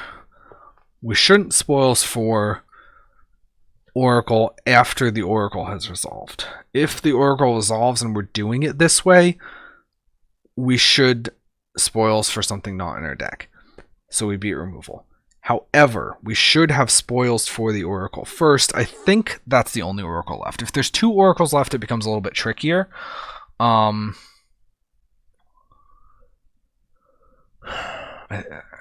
can't quite see in the graveyard here. But if there's 2 Oracles left, or if the only other Oracle is the one second from the bottom with the spoils. Oh, did we Profane Tutor at all?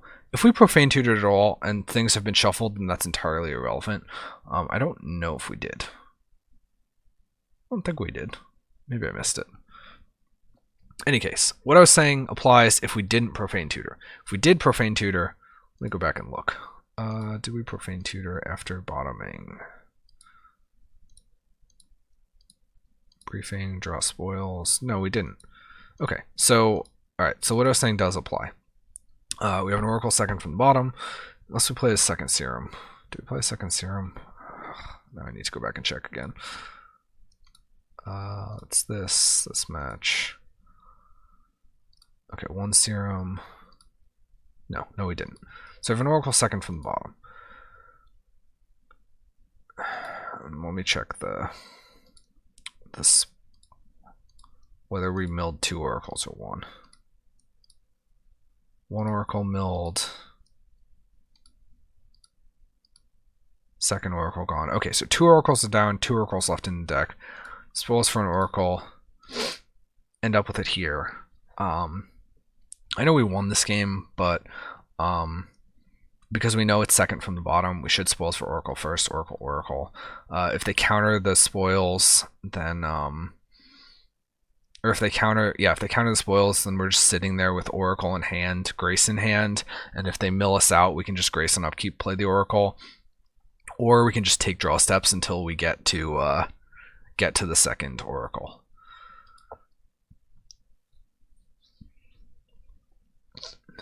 Okay, so sequences in the other order, it beats more stuff. Okay, so what else? Bring in Thoughtseize, bring in Veil, bring in Pierce, Ley Lines. Definitely cut the Serums. I don't hate leaving in Slights against Mill, although this is a lot of cards to be bringing in. I would not bring out all 4 Unlifes. I don't think I care about Echoing Truth. I don't think I want all 4 pacts. Maybe go a little bit lighter on the interaction. But sure. I definitely don't like boarding out all 4 Unlifes when they could easily just like mill and surgical a Grace or something. Which is something they will do if they don't have access to an Oracle. Sand is like very interaction heavy. I don't love it. It's doesn't do anything. I don't even know if you keep this. Just doesn't do anything. It's kind of reliant on like finding a profane in order to be able to value Naws. And maybe Thoughtseize is good, Pierce is good, but like this has no plan to win. I really don't even know if you can keep this.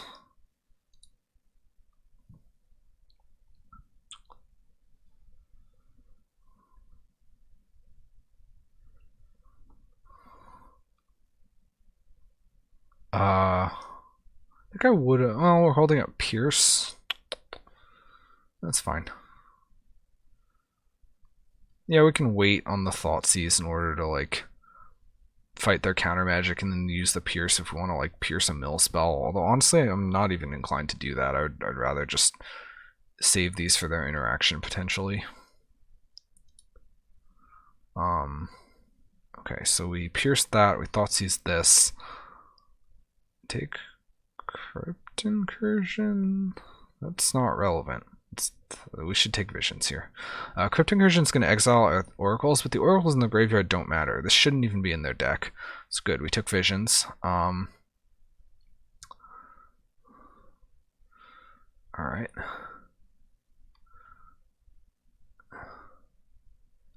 Land. We're milling some more. We're milling a bunch of junk, so that's good. Maybe they're gonna field something. Yeah, okay. That's a-okay. Probably get the island, I think. Gemstone will provide white if needed. Yeah, they milled some relevant stuff, but okay. Suppose it's a good pickup. We should play the ley line. So we play Gemstone, play ley line.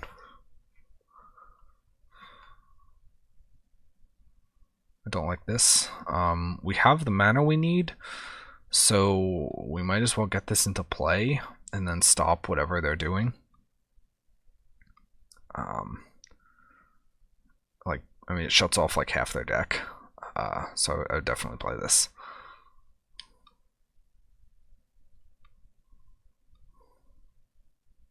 This Pentad's not really important. We have enough land.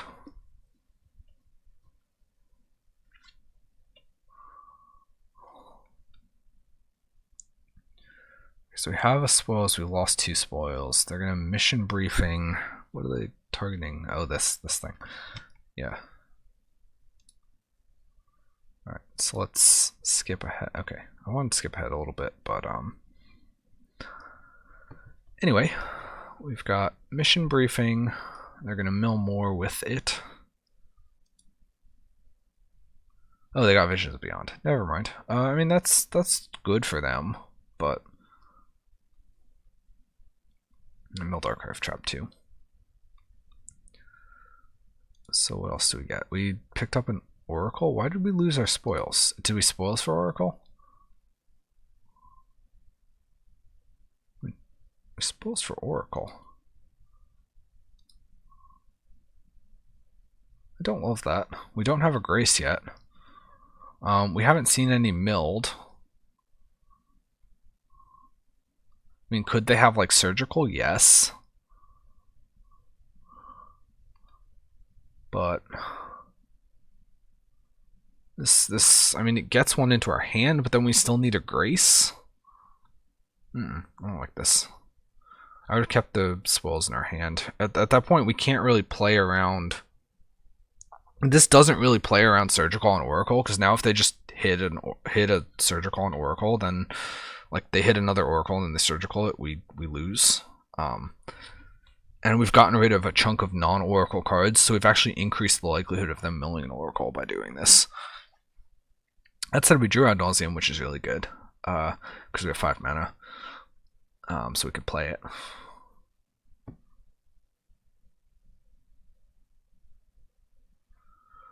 So this is looking like we will win this on the back of Value Gnaws. They do have 4 cards in hand. They could have permission. They're tapping kind of low. That is something we can respond to with Ad Nauseam and then pact it. So that's what we should do here. Looking like that's what we're doing, so that's good. Good stuff. Leyline's a little bit worse in this matchup too with Tasha's because it says each opponent, so that's not great. Okay, we drew Pact, we drew Profane, just might as well keep going. Grace is good, so we have Oracle Grace. We just want to hit a Spoils now, and then we can Pact, untap, Spoils. Yeah, perfect. We might as well keep going here, because why not? I don't know what the CMC of our deck is, but we should actually count up our CMC and see if we could have drawn more. Oh, are we just letting that happen and then we're gracing? Yeah, that's arguably better, actually. That is better. Uses the pack to defend. I think I would have taken more cards because we could have drawn more interaction. It's not like our life total's under threat. I would have taken more cards with this Gnaws and then let the Tasha's resolve. It's not like anything does 11 to us, so might as well. This is cool, though. It's a cool line. Okay, so I think this is about to pick up the win.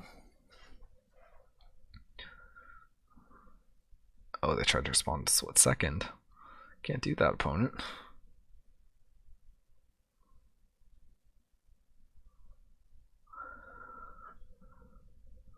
Alright, and win the match. So, I know my commentary got a little bit deteriorated towards the end. Things have gotten pretty late for me. It is 3:40 a.m. But I know it was running a bit long, so if you stay tuned for the entire time, thanks. Definitely don't blame you if you jumped out a bit.